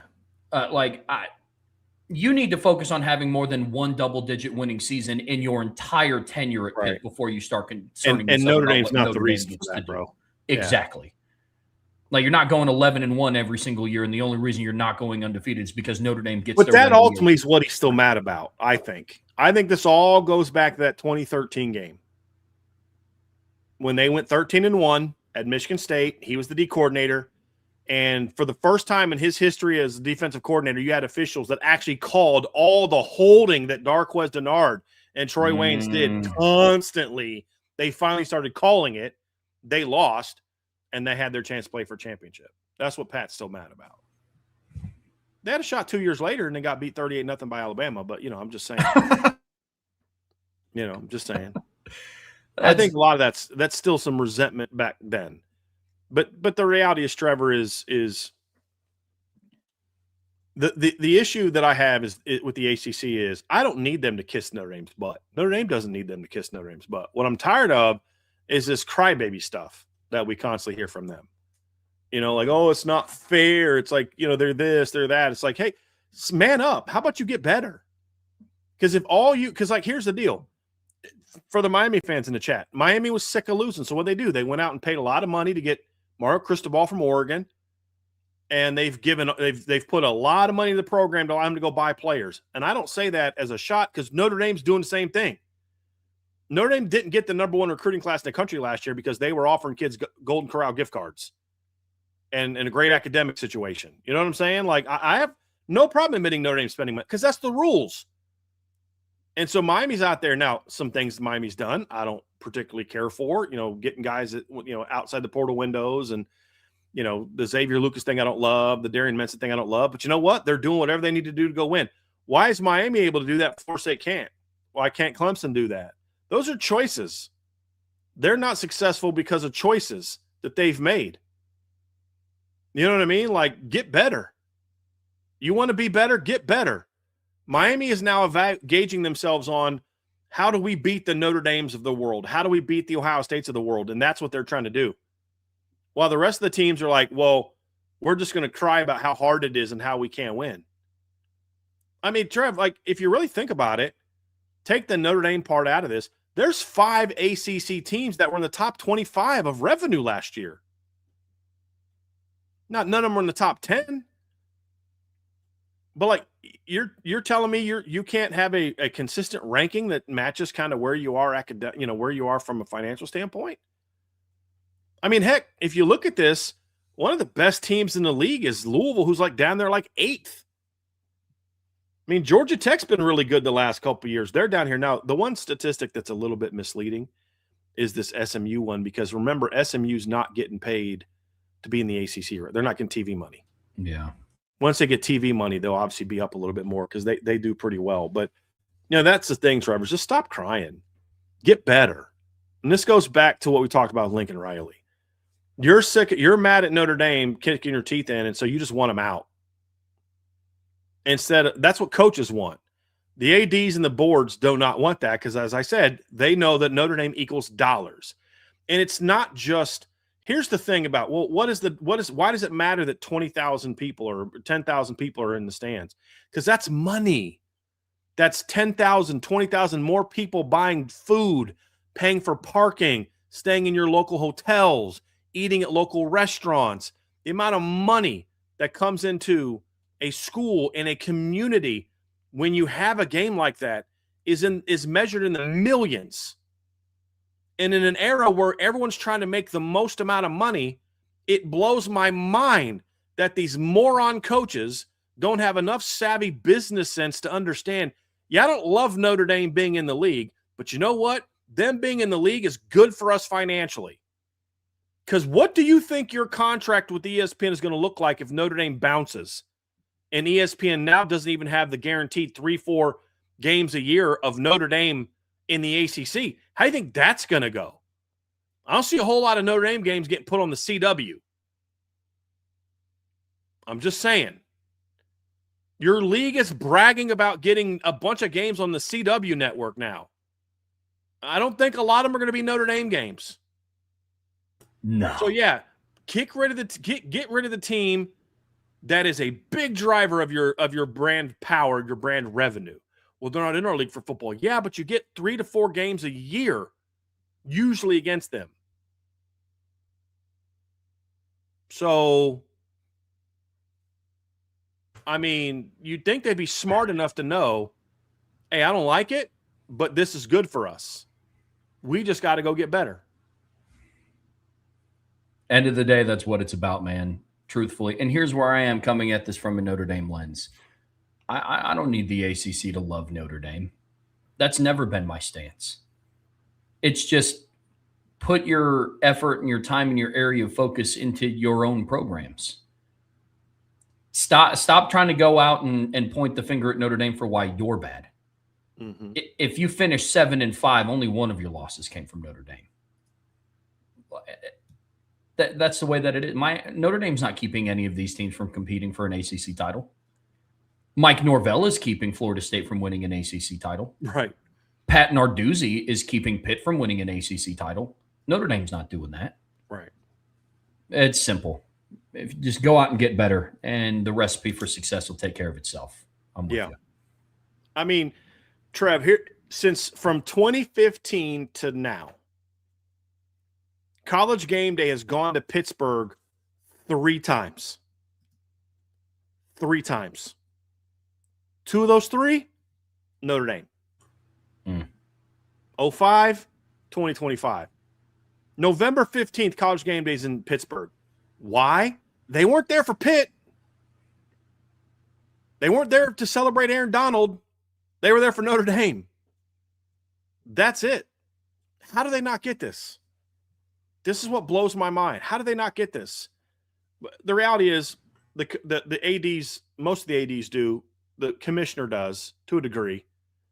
That's why he tried to be so sneaky about stuff last year and why he is kind of doing some of the groveling. Like, that's the reality of it. It's frustrating. Looking at the ACC too, Trev, just a couple of things about the ACC and that we wanted to address too is we talked about the Pete Bavacqua thing. So you get into the thing of what should Notre Dame do? For now, stay the course and hopefully see what kind of you can get from the ACC. Here's what Notre Dame wants from the ACC. Obviously, there's the home of the basketball programs and the other sports and all that other kind of stuff, which makes a lot of sense. Ultimately, what Notre Dame, I believe, Notre Dame is looking to get from the ACC is they want to play more games against Florida State, Miami, Clemson. That's why Notre Dame went and just scheduled Clemson, because the ACC would not budge and give them Clemson more.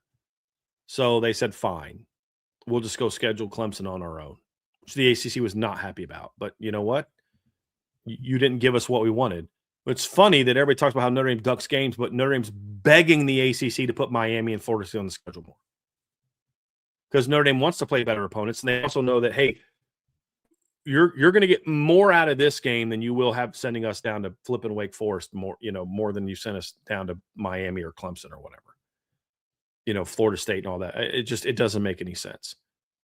So I think since Notre Dame's joined the ACC, they've gone to Florida State twice. That's it.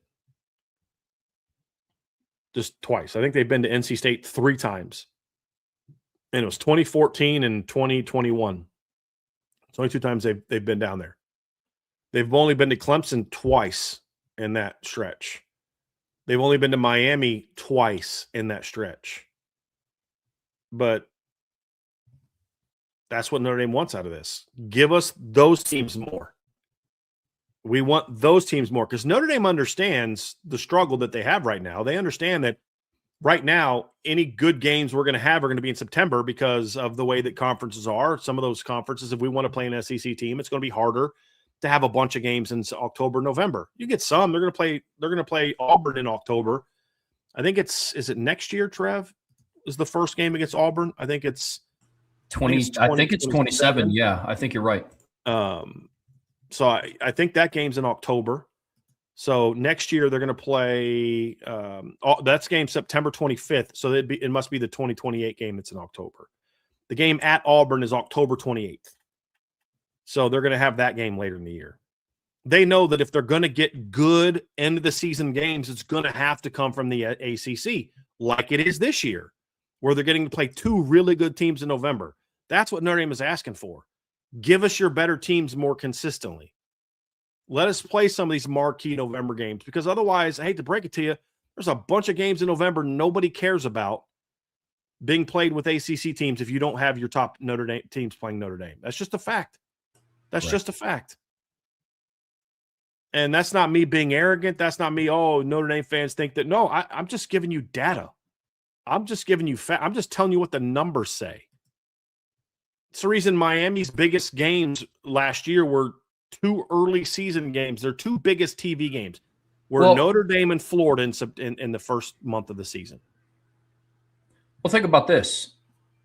What's the big in-conference rivalry that the ACC has?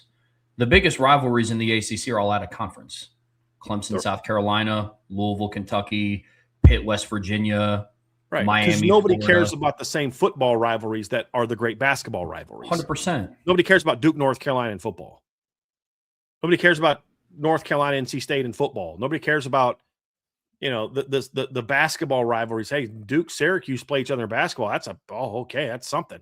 Nobody cares if they play in football. To your point, the best rivalries are out of conference.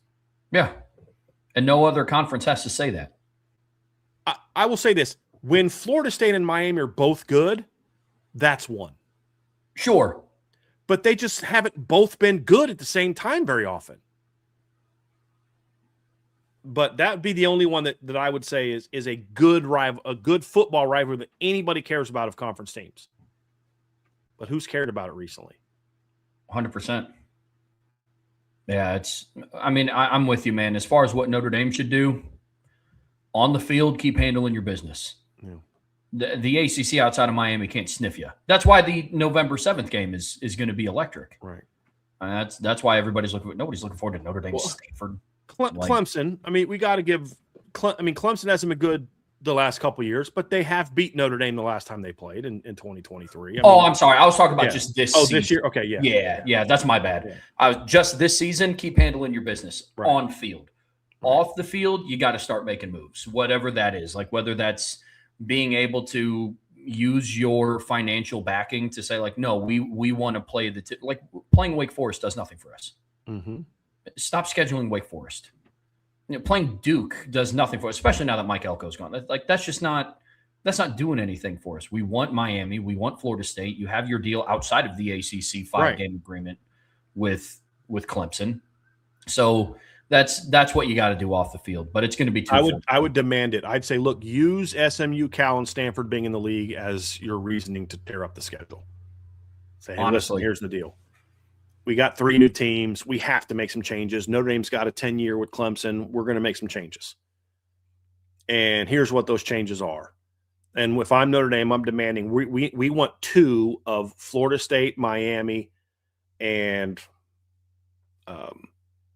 we want 1 of Miami and Florida State on our schedule every year because you took care of Clemson yourself. You know what I mean? Like, yeah, they neglected to make those. You did yourself. Honestly, if I'm Notre Dame, just to continue to try to, if they won't budge on it, the one thing I would do if I'm Notre Dame is I'm calling the new AD at Miami in the first order of business and say, hey, let's get something scheduled. Let's do a deal like Clemson did. Let's get something scheduled. And if look, either you act or we're going to act behind it. Because I'm quite confident in saying, as much as the coaches complain about it, I'd be willing to bet you this, Trevor. If the ACC said, hey, we're not going to have Notre Dame anymore as part of our conference in football, there's too many teams. It's too hard. We're going to let them stay in basketball, but it's just too hard to schedule them in a 17-team league fairly. So we're just not going to do it anymore. I'd be willing to bet you that Notre Dame's schedule would then get filled with even more ACC teams than they play right now. I guarantee that would be true. Stanford would want to continue the rivalry. Pitt would want to play Notre Dame every year. Now, Pat Narduzzi wouldn't, but I promise you the people at Pitt would. The people at Pitt that look and say, hold on a second, Pat. I know you're not happy about this, but let me give you some data. You're a football guy. You like numbers. You talk yards per carry. I'm going to talk about this. Your average home attendance last year in 4 home games in our conference was 48,272. We had 68,400 people in the stands for the Notre Dame game. Game day was in town. We made money. So if you'd like for us to continue to give you money to pay your coaches, if you'd like for us to give you money and maybe even more money for NIL, then shut your pie hole and go play Notre Dame. And if you like to beat Notre Dame, get better and try to beat them. Yeah. Right? This is why we're going to play them. Same conversations happening with the AD at BC and Pitt and Bill O'Brien. The same thing is happening. You know what I mean? There's going to be plenty of teams that would schedule Notre Dame in the ACC because the people that understand ultimately what this is about know that you have to have Notre Dame. And that's why when Notre Dame chose to join in 2020, they all followed suit. So, yeah, if Notre Dame – that's what Notre Dame should say. You want us to be happy? You want us to stay in this league? Because here's what Notre Dame could do. Notre Dame could say, hey, listen, we're contractually obligated to be in this league until 2035. And as of right now, our plan is to honor that contract, but we're done after that. Now the ACC, when they go to negotiate again, because they will have negotiations between now and then with the ACC, with the ESPN, if ESPN knows Notre Dame is no longer in the mix and Clemson and Florida State both won out, what do you think the odds are that they stay in if Notre Dame's out? Because there's now even less revenue coming into that league. There's going to be even less TV revenue. Now the ACC is screwed because the ESPN can say, hold on, you don't even give us the Notre Dame games anymore. We don't get those from you. And now your two of your three best programs won out. They won out so bad they sued you to get out. And starting in 2030, the cost of getting out goes way down. So if I'm Notre Dame, you want to play a game of chicken with us? Cool. We'll play that game of chicken. And we'll just go ahead and let everybody know that as of now, we don't intend to get out of the league. As of now, early. Leave that threat there. But when our contract is up, we're out. And, we may look into some things in 2030 when the cost of getting out goes down. And see what they say. You want us to stay? Keep us happy. Keep us happy? This is how you do it. I don't want to ever see that crap again that you did last year. Your little memos about how you're going to, as a conference, go at Notre Dame, when the whole point was this. It wasn't so much that they were going at Notre Dame. It was the stupidity of, why is Notre Dame the sole focus of your attention when the sole focus of your attention should have been Notre Dame and Miami are clearly two of the best teams in the country. Why is Alabama still in? That's what was so stupid about it. And when I listen to these coaches cry about how Notre Dame backed out of a bowl game and well, if we'd have done that, Notre Dame has every right to then be pissed at the ACC and say, it's also in the bylaws that you can't talk trash about teams in your league. And you did that. So if you want to pretend that we should have to be punished because we sat out a bowl game, which your teams aren't allowed to do, then okay, cool. We'll flip that script. So I don't ever want to see that again. And we want our schedule changed. And this is what we want. You start making demands. If you don't want to deal with that, hey, we're close enough to the finish line where we can say, hey, we're out.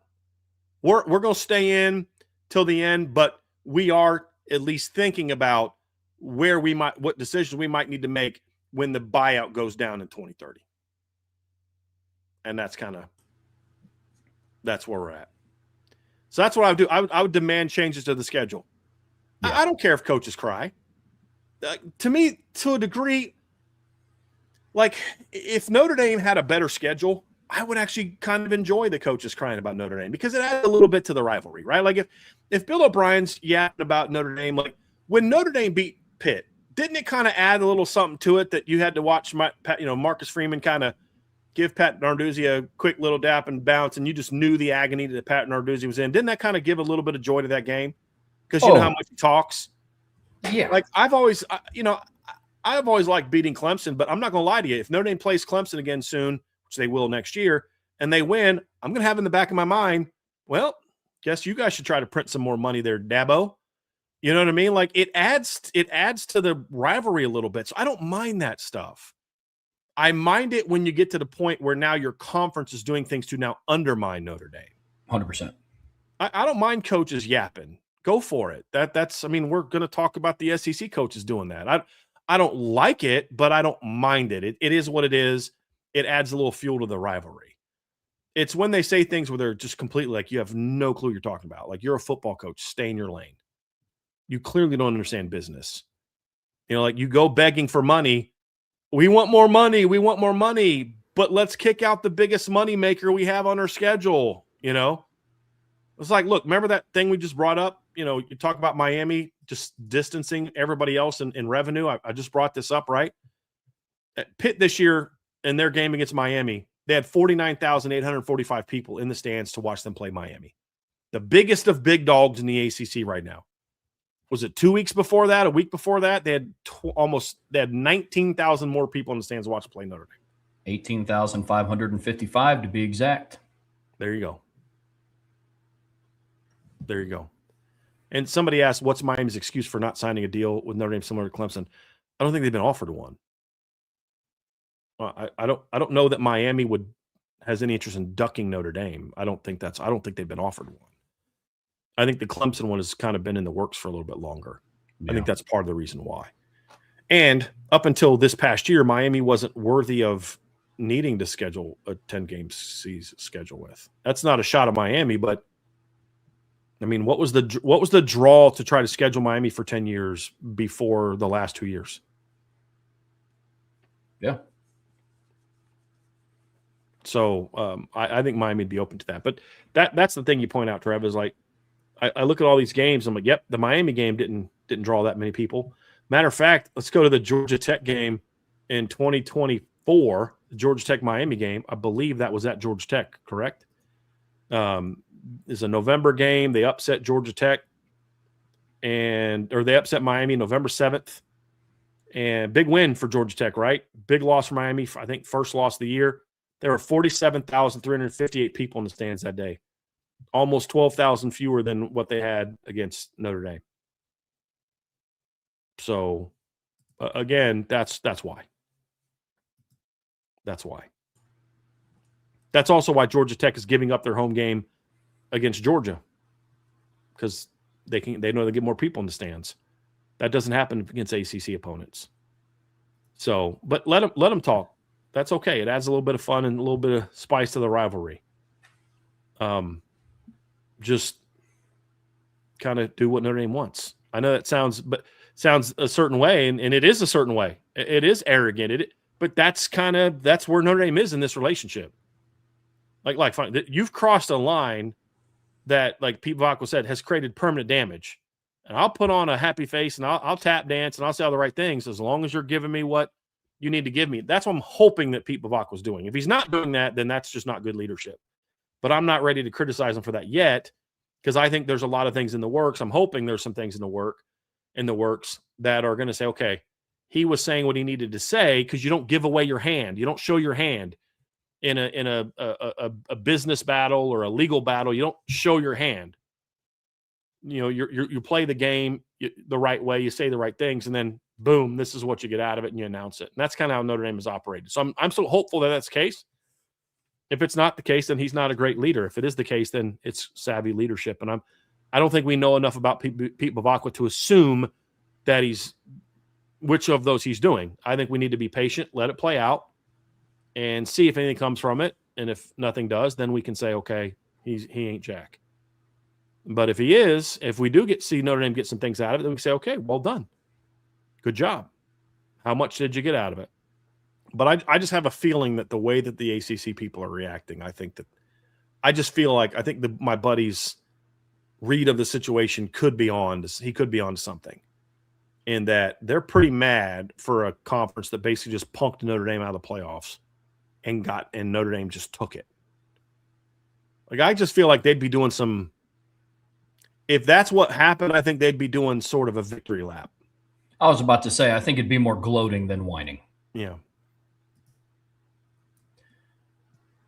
Up next here on the Irish Breakdown podcast, brought to you by our friends over at FanDuel, we're talking about the SEC.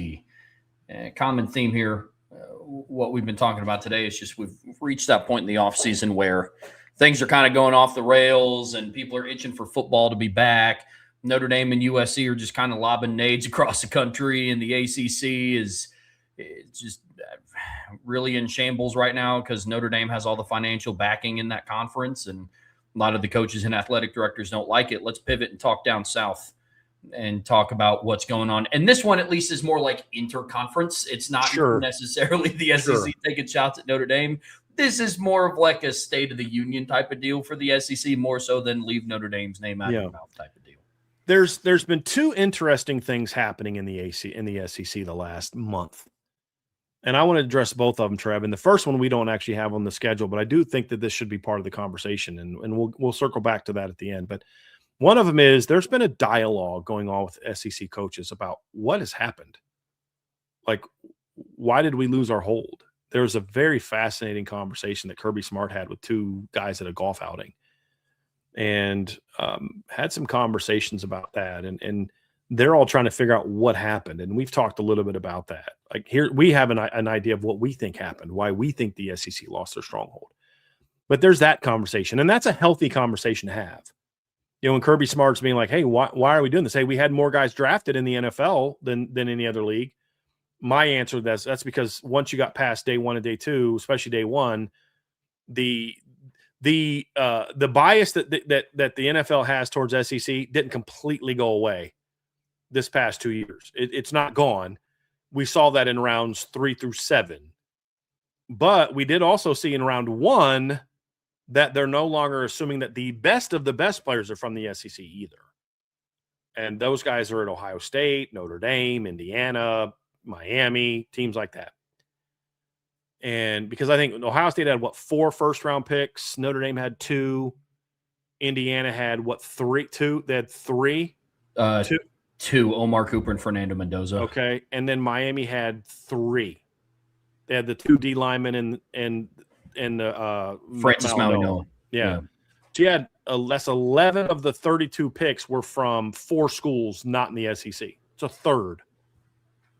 And so, but hey, what's the reason? We still have talent, saw a lot of talent. What's going on? And I think we've addressed that. And so I think that's a healthy thing for the SEC to be doing. It is. I also want to applaud the SEC because they're the only conference right now holding back the 2014 playoff. One thing I'm very disappointed in Notre Dame and supporting is the 2014 playoff. Agreed. Very disappointed in that. Now, I also wonder, are they publicly supporting that to kind of throw a bone to the ACC, or do they actually want a 2014 playoff? I hope that it's the former and not the latter.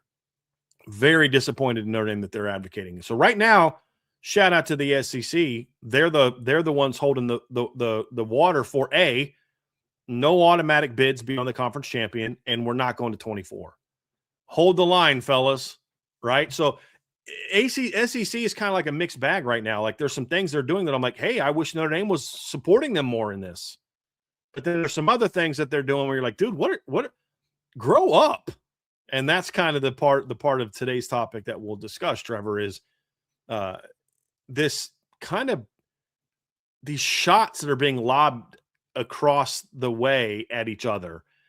And I know that there's some backstory on it, but I just got to say, John Sumrall went way up my favorite coaches in the SEC list with his little jump into this foray. But so let's set the stage for what's going on, right?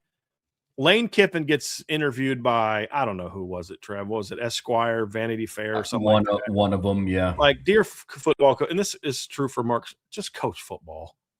Like, seriously, just coach freaking football.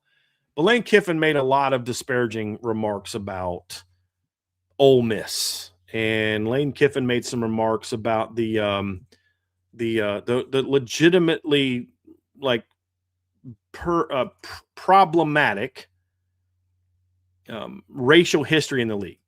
And if you're not aware of it, what's the name of the 30 for 30 that they did for? There was a 30 for 30 that ESPN did that looked at a lot of that, and I'm trying to remember the name of the guy that did it. But it was very, very well done. Was it called The Ghosts of Ole Miss? Yes, that was very well done. And it talked about a lot of that stuff. But then it talked about how they've kind of grown past it. But I've said this before. I'm like, your mascot is a Confederate soldier. Your colors are basically like the colors of the Confederate flag. And I mean, just as a person who studies U.S. history, I'm like, that was an enemy force. Forget the racial component. That's another layer to add on to it. Just the fact that was the flag of an enemy force that wanted to split up in the United States. Like, there's a lot of problematic stuff there. That's part of history. Here's a couple things. So Lane Kiffin came out and said some things about he said he was talking about how, I'll just read the quote. He goes, I was asked questions about the differences. And this is a quote that he said to Vanity Fair.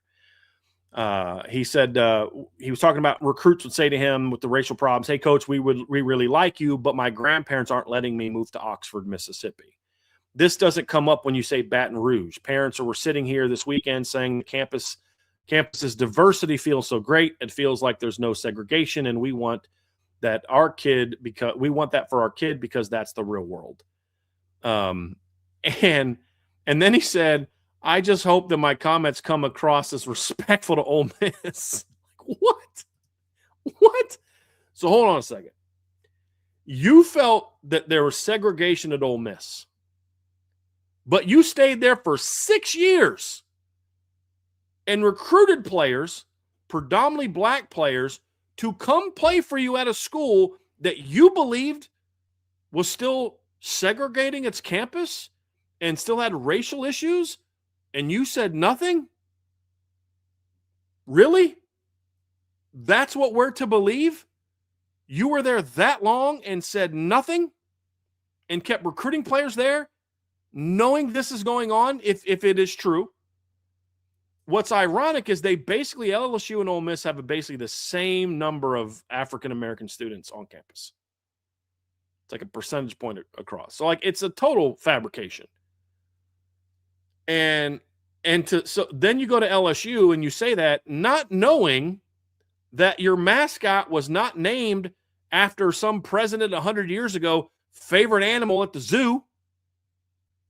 It was named after a group of Confederate soldiers. And he has no clue that that's the case. He just thinks they're named after a big old animal. And what it shows is this is a guy that has turned heel super hard and super fast over the last 7 months. He has gone like completely turned heel. Like he was a heel, then he kind of turned into a babyface for a little while, thanks to ESPN's just constant attempt to puff piece and rewrite the history of Lane Kiffin. And he's just gone hard back to being a heel again, Trev. Like I tried the babyface thing out, and it just ain't me. It also goes to show that this guy has such a bizarre desire to be loved by the – and I can't remember who said this, but they nailed it. So this isn't my original thought. It was a spot-on assessment.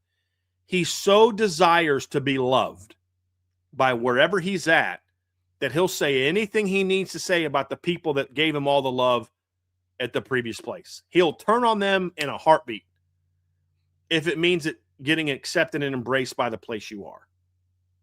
That's what this tells me. The whole thing is just bizarre. This whole fight between Ole Miss and LSU and Lane leaving and not letting coaches stay, and it's just been a really petty, childish thing. But now it was kind of dying down, and then Lane's got to restart it back up by basically saying, hey, the school I was at the last 5-6 years, who I would always tell you was a wonderful place and recruiter place. Yeah, it's pretty racist. It's pretty much what he's saying. I mean that respect, with all due respect, like it's a Ricky freaking Bobby skit, Trev. I said with all due respect, you know? Lane Kiffin, the definition that I would use for him is he's a bandwagon. Oh, like that is who he is. Like, if you ever have a friend who's a bandwagon, you know, and it's like he loved LeBron when he was with the Cavs and then was just a Cavs fan. Then he goes to Miami, and then when LeBron is at Miami, he starts dissing the Cavs about how it's a horribly run organization and yada, yada, yada. But Miami is great because of this, this, and this. And so Lane Kiffin has a lot of that to him. That's where he's at. Yeah. He can't help himself sometimes. It's like, dude, go coach your football team. You got a shot to have a pretty good football team this year. Just worry about that. Yeah. Like, here's the thing he can say, you know what? It's just, the Baton Rouge scene is so different. You know, there's just this going on and there's this happening. And, you know, we're not that far from New Orleans, and man, just being able to go down to, you know, to Bourbon Street is a cool deal. And there's so much great history here. And this state produces per capita some of the most NFL players. There's so many things you could say to just praise LSU. Hey, look, I loved it at Ole Miss, but I felt like we took it as far as we could take it. This is a program that's never won a national title. Like, And people are like, yeah, dude, that's kind of fair. Like, I think he kind of did take Ole Miss as far as he could take it. Whereas at LSU, they've won 3 national titles in the last 20 years. This is a place where you can win a championship. And I just really felt like we kind of run our course there, and this is the perfect time to come here and blah, blah, blah. And everybody like, yeah, totally agree, Coach. Like, because I think it's true. He maxed out Ole Miss. Completely maxed out Ole Miss. Without a doubt, LSU right now is tied for the 4th best odds on FanDuel to win the SEC. And he has yet to coach a game there. Like, that's just that's where they're at. When he was at Ole Miss, they didn't have the 4th best odds last year to win the SEC. And he was there and proved what he could do on the field as a coach. That's the difference. Right. Before he even steps foot on the field as a head coach at LSU, they have the 4th best odds to do it. Like, 3 straight 10+ win seasons at Ole Miss. Yeah, that's man. Exceptional. Just focus on that. Yep. 100%. It's odd when you look at the state of the SEC versus some of the other conferences, because it is just kind of back and forth between those two. I mean, it's not just Lane Kiffin kind of saying comments about Ole Miss. It's also, I mean, I guess it still involves Ole Miss, but like the Pete Golding versus the Steve Sarkisian stuff is also just real interesting to follow too. Now, when you look at that one, from what I have gathered from a few people that have mentioned this on X, there's a little bit more to this than just part of this. I think he's kind of defending his buddy, Lane. But apparently Pete Golding has done some real negative recruiting when he was at Bama towards Sark and brought up his personal stuff while doing so, which is really shady.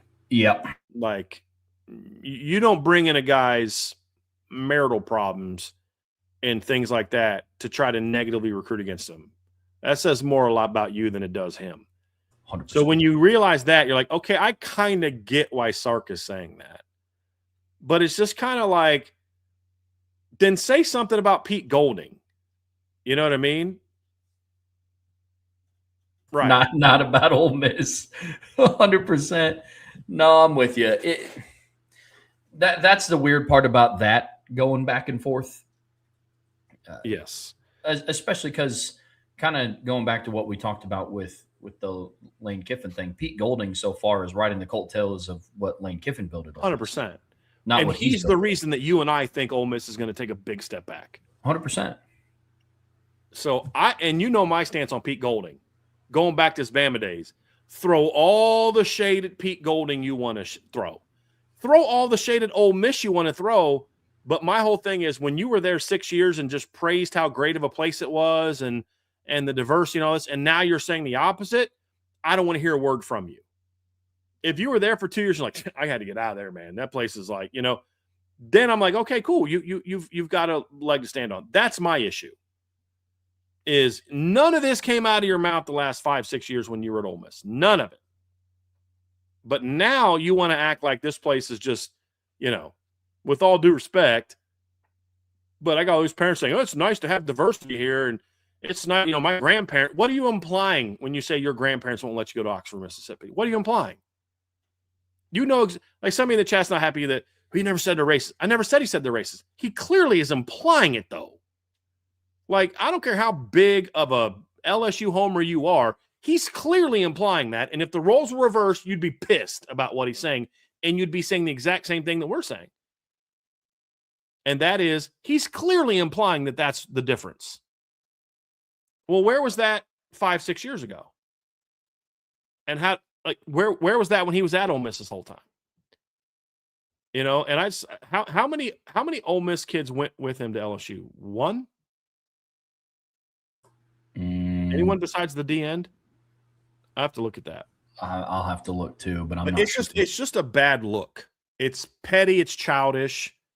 Even the Sark shot at Golding, it's kind of like, I get it, but why now? Like, why now? Why now, and why about the Ole Miss program as a whole? Right. Like the basket weaving stuff. Right. It's like, look, dude, if you're going to make fun of a program institutionally, like there's one down in Athens where they have more arrests than wins. Like that's the one that kind of misses me. And I'm not saying Sark should have just taken a shot at Georgia instead.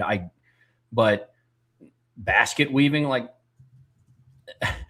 the SEC is kind of notorious for not caring about classes by and large as a conference. That's not just subjective to Ole Miss. I'm with you. Right. If you're going to respond to Pete Golding, respond about Pete Golding. Right. That I thought that was odd. Correct. John Sumrall's response to that was freaking great. It's so funny. So here let's find John Sumrall's response, because this kind of won the day a little bit. But John Sumrall's response to this was, let me find it. Grateful to coach at a top 10 public university that also offers advanced basket weaving. That was great. That was very, very well done. Very well done. There's 3 Ole Miss kids, by the way, that went to LSU with Pete. Big just put that in there. That was kind of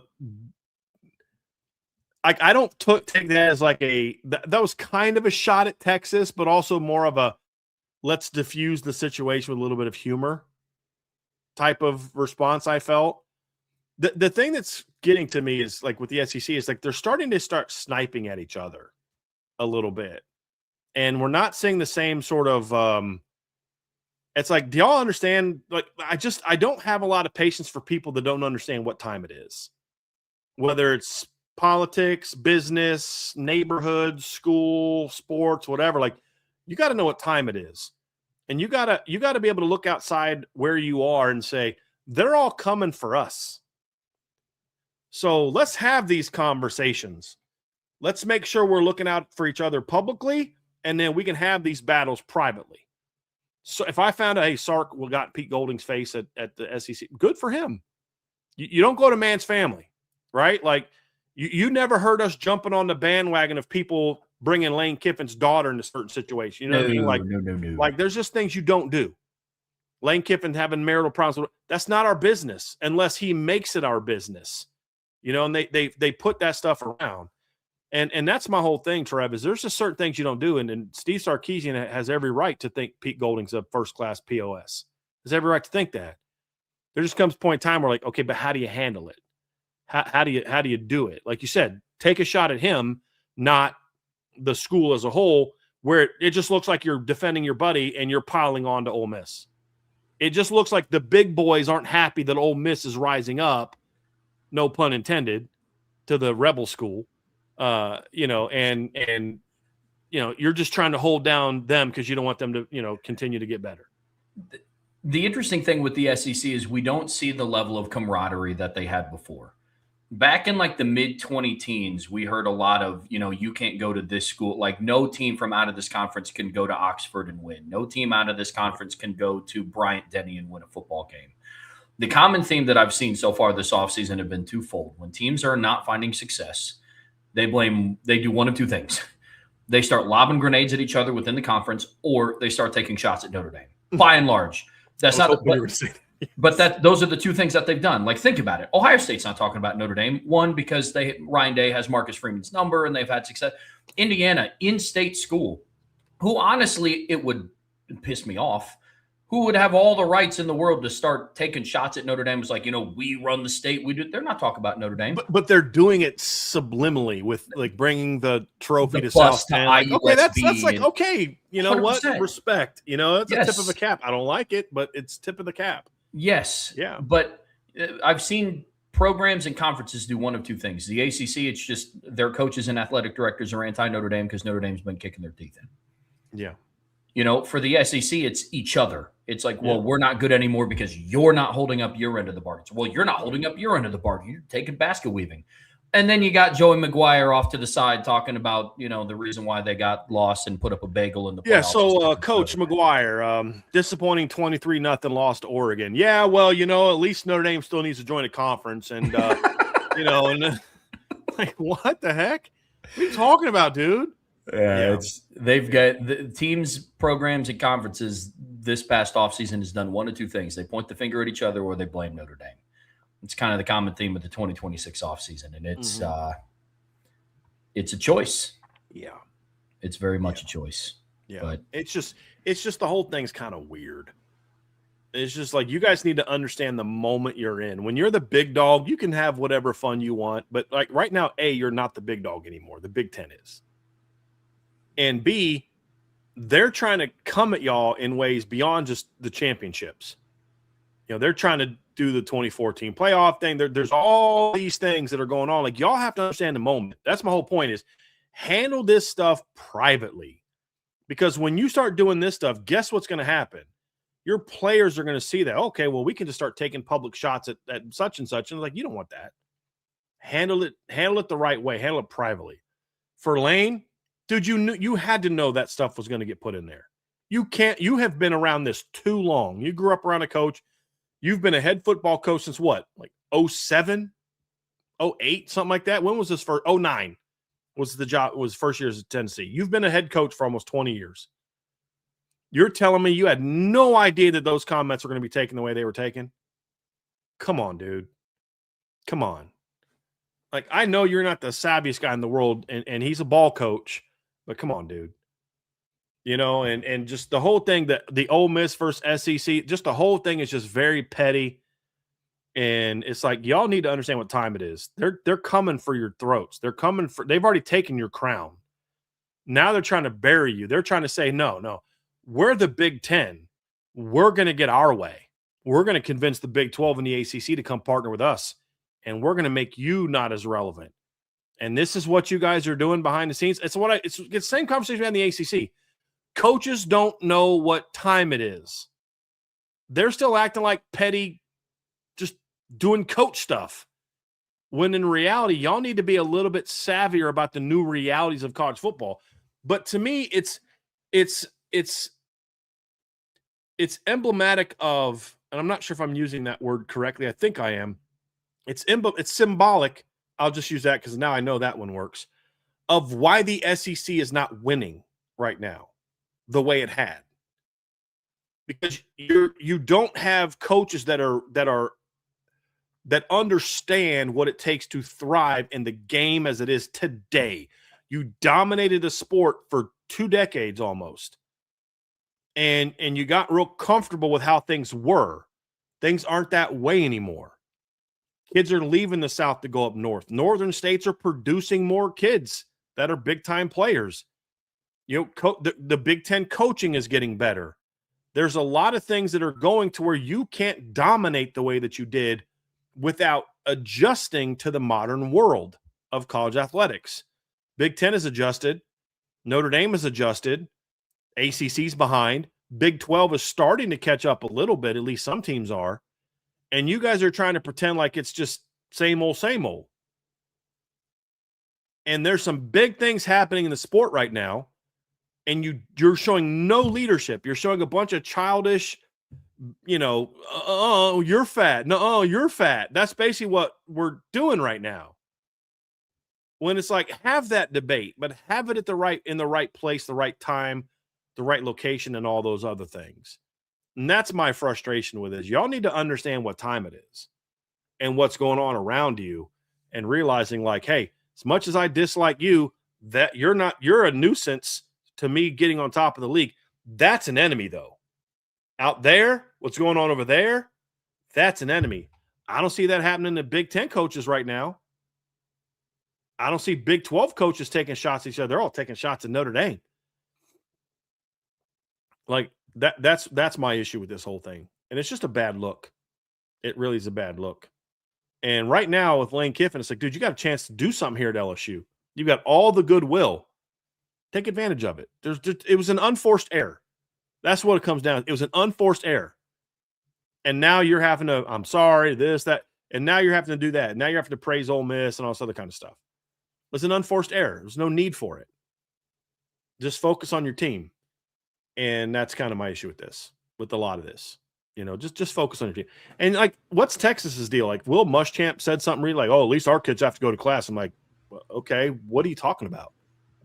Like, what are you talking about, dude? Give me a break. So those are some of the things that I look at and say, y'all need to understand what's happening right now. Because the things that, like, there's a Bama fan in the chat. Oh, Bama still had the most watch. So great, you're the most watched. You don't wield the power you did before as a league. I don't care how many people watch. That's just the reality of where the sport is going. Y'all need to step up and stop arguing about the things that made you successful before this current era because you're being left behind. And the Big Ten right now is wielding a very big stick. And the Big Ten is trying to get things done that are not good for you in your league or the sport. And if you don't know what time it is, then you're going to end up losing this fight.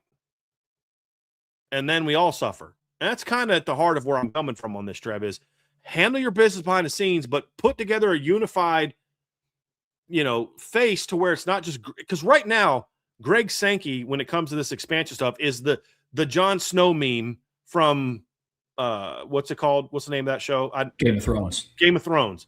But I love the meme where it's like he's got his sword and it's all this big army coming at him and he's there by himself. Like right now, Greg Sankey, in this debate, there's a lot of things I don't like Greg Sankey about. But in this debate, he's Captain America before he realizes who's coming with it, right? I mean, he's there. It's him, Thanos, and his whole army, and him beat up on the shield. Because the ACC or the SEC coaches are over here, not focused on the job at hand. And that's really my big issue with a lot of this, Trev. To take us home here on the Irish Breakdown podcast, brought to you by our friends over at FanDuel, we have a daily mailbag happening today. And if this does happen to be your first mailbag, you can always put MB for mailbag or a mailbox emoji before your question. Lets us know to set that aside. And then obviously super chats will always get bumped up to the top. Yeah. All right. We have a super chat from DJ. Really, thank you so much for the super chat, DJ. We greatly appreciate it. Really love what you are doing with shows this off season. Thank you very, very, very much. Let's get it rolling. From Brandon Gilbert, heard cowards saying that Notre Dame has come crawling back. They need USC. USC doesn't need Notre Dame. After everything that's happened since they ended the rivalry, why would he continue this narrative? Because he can. I mean, that's really the reality of it, because he can. There's no consequences for bad journalism anymore. There's no consequences for just flat out lying anymore. Matter of fact, it's incentivized. I mean, Trev, you don't have to look. Who are the mouthpieces that make a lot of money in sports? Who are the people making a lot of money in political, debates and stuff? Now, it's the people that are just flat out homer, liars, distorters, just say whatever's going to rally the troops and truth be damned. That's the society we're in. That is encouraged in our society now. And that's exactly why he says it. And also for him, it's because it's going to get him in good with the USC program, which is exactly what he wants to be. Yeah, 100%. Why did he say it? Clicks. Because the headline read, Notre Dame has come crawling back. That's enough right there. Those 5 words are enough to get any Notre Dame fan who cares about this team to click on what he said. That's why he said it. At the end of the day, it's to spark discussions like this. It's to raise those questions. So this isn't a shot at you, Brandon, not at all, in the slightest. That's why I said it. There's no truth behind it. There was no substance behind it. That was what the headline read, and then he just talked about his opinions on it, and then just filled in with every other. Their schedule sucks. This is why they need USC. It's like, no, they don't. That's just what it was. And people will still watch. And this is why I say, Notre Dame fans, if you really want to make people pay for saying things about Notre Dame, stop watching them. Nothing drives me more nuts when and I'm not talking about you specifically, Brandon. But people say, why do you keep doing that? Because you keep watching. That's why. Why do people know about Notre Dame? Because they know that Notre Dame fans will flock to their clip. Oh, he said what? Let me go watch and listen. No. Unsubscribe, unfollow, stop watching. That's how you make people stop saying those things. But unfortunately, that's just not going to happen. Because they know that Notre Dame fans are going to go to it because they're mad. And fans of other teams and conferences are going to go to it because they love hearing Notre Dame get banged on. That's what it comes down to. There's no thought to it. There's no real analysis. It's just a bunch of talk that he knows isn't true because he knows it's going to make him money. And that he's built his whole career on that. Has anyone ever thought that Colin Cowherd at any point in time was like, boy, this guy's really takes giving really good, honest analysis. He puts a lot of pride in that. No, he's never been that. Super chat from Jersey Bear. Appreciate you. I wish I could watch this live, but I have this stupid job thing that gets in the way of my Irish breakdown time. I feel your pain. Fortunately, the job that I'm always stuck doing is this. So it works out okay. From Jay Melvin, since me and BD got into a spat with the Penn State mob yesterday, as devout Christians, We shouldn't be this petulant, but beating on a scale of 1 to 10, how much do you enjoy getting? How much joy do you get knowing Notre Dame took everything from Penn State? I mean, from a football standpoint, on a scale of 1 to 10, like a 11. I mean, that's kind of where I'm at. It is hilarious because all they have is say, "Well, you didn't even go to Notre Dame," and then I just kind of start swinging chuckle, like, "Okay, they're cooked, they're done." You know, it's like this guy yesterday. He got owned so bad that he started pretending he was an Ohio State fan. That was the first time that's ever happened. He literally started pretending he was an Ohio State fan so he could say, I'm an Ohio State fan. We own you. He started saying that, really. And so I screenshotted him. Is this you? He started talking about we won this coaching hire, and it was something on Matt Campbell. It was like, dude, you know your program sucks when you've got to pretend you're a fan of another team so you can try to throw in a winning jab at a fan of another team. That was literally the funniest thing that I've seen. And it just was like it's the stupidest, funniest thing I've ever seen in my life. You had to pretend you were an Ohio State fan so you can talk trash to Notre Dame, forgetting or thinking there's no way they're going to click on my profile and see that the first 30 things I talk about is Penn State.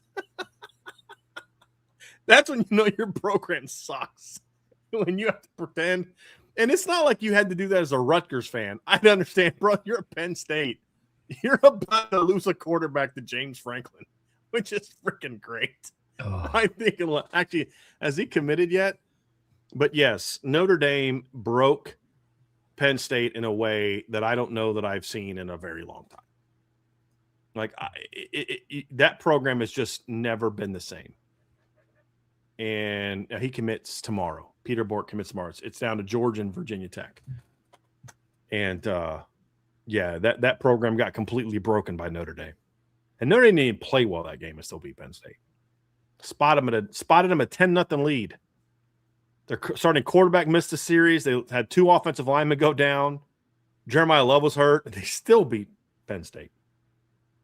So, yeah, I enjoy that thoroughly. Yeah. Very, very thoroughly. Yeah. From Derek Jancart, where does the ACC as a whole and their head coach's unearned sense of self-worth come from? That's a coaching characteristic just in general, Derek, is coaches as an entity tend to have an inflated view of like who they are beyond, and a lot of people in positions like this do. It's no different than actors that want to try to tell us how we should or shouldn't think about world events. It's like, dude, shut your pie hole and go keep doing make-believe. You know what I mean? Like, we don't need to hear that, right? You're a football coach football. But when people get money and power and fame and people listen to what they say, they're like, well, I just feel like I can say and do whatever I want because I'm somebody. You know, I make 7 figures. And I think that's where a lot of it comes from. And there's a lot of football coaches who think because I'm really smart in this field, then I'm smart in this field. And the reality is some of them are. Some football coaches are like wicked smart, could be successful in a lot of different fields. And some are just like, no, you're successful in the one field you could be this successful in. You know what I mean? And then the other part of it, it's just a lot of it, Derek, is just envy.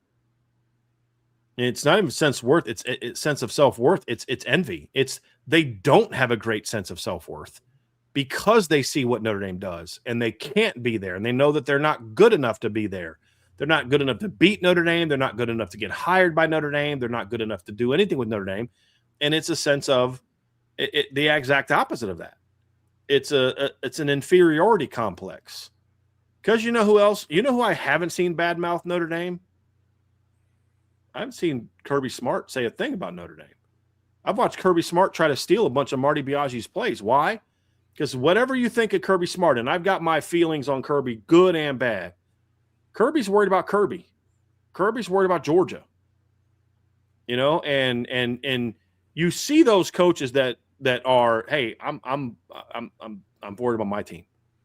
I respect those coaches. And then you got the real insecure coaches that feel they need to take shots at 80-something-year-olds because they didn't like what they said before a game. And, you know, and they may have success, but you can tell they're very insecure people. And that's where, you know, so that's the other thing that you'll find in the coaching profession is like there's some guys that it's a lot of false bravado and they think they're better at things than they are. And when things don't go their way, there's some insecurity there. And I think that's where a lot of this with the ACC comes from, is there's a lot of coaches in the ACC that don't like that there's a program in the league that they have no control over that just constantly reminds them of who they are. And that's really what it is. Don't forget, you're still Pat Narduzzi, and you're still at Pitt. And now we're going to come into your backyard, and we're going to come into your home, and we're going to let you know who your daddy is. And he doesn't like that. So that's where a lot of it comes from. That's what I want Notre Dame fans to chant the next time Pitt comes to South Bend. I'd just love it if Notre Dame fans just started chanting, "Who's your daddy?" like the whole game. Mm. You know, and to Pat Narduzzi, that just would be phenomenal. From Ball Peen Shillelagh, if Notre Dame agrees to play USC early season from here on, is there any way to interpret this as Notre Dame not capitulating to USC's demands, if not already covered in rant? Yeah, we talked about it. I think that would be absolutely – you'd say to USC, okay, we'll give in to whatever you want as long as we get to play you. And then where does it end? When that contract's up, what's to say to USC, okay, well, now we just want to play in week 1 every year? Like, no. You don't need USC. They say they don't need you, so fine. Can they go live without us? But you've already ended the rivalry. You've already killed it. Why do we have to do everything to heal it? You know what I mean? Like, why are we the ones that have to come in and play the MASH unit when you're the ones that killed it? You know, it doesn't make any sense. That they chose to walk away. They chose to set terms that you literally could not live up to. Why bend over backwards for them? Say to them, hey, you want to come back? Say, we tried. We went as far as to say we'll give you the majority of the games we'll play in September. We gave you everything, and you still not only did – here's the thing for me. There was a line got crossed by USC. And if it's me, and this is where I hope Bavacqua stands. Look, we acted in good faith to try to make this thing going. You did not. And when you decided this wasn't a deal, you went and lied and cheated and not lied. You lied and manipulated and just flat out made stuff up to try to make us look bad. So guess what? When you come back to the negotiating table, it's like, I love using movie references, and Trev, you're now Kevin Costner at the end of draft day. Before you were Kevin Costner at the beginning. Now you're Kevin Costner at the end. You know what? I have all the leverage now. So you want to play us again? Here's your options. You go talk to the Big Ten. We can't play till 2030, so you got 4 years to make this happen. Hey, Big Ten, can we set the conference slate to where the end of the year, every year, the last Saturday after Thanksgiving, we're always playing Notre Dame? That's what I tell them. We'll play you. We'll play for the next 100 years if you agree to have every game be at the end of the year.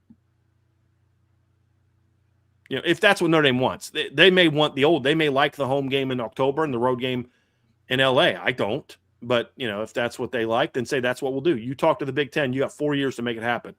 Then we'll play you.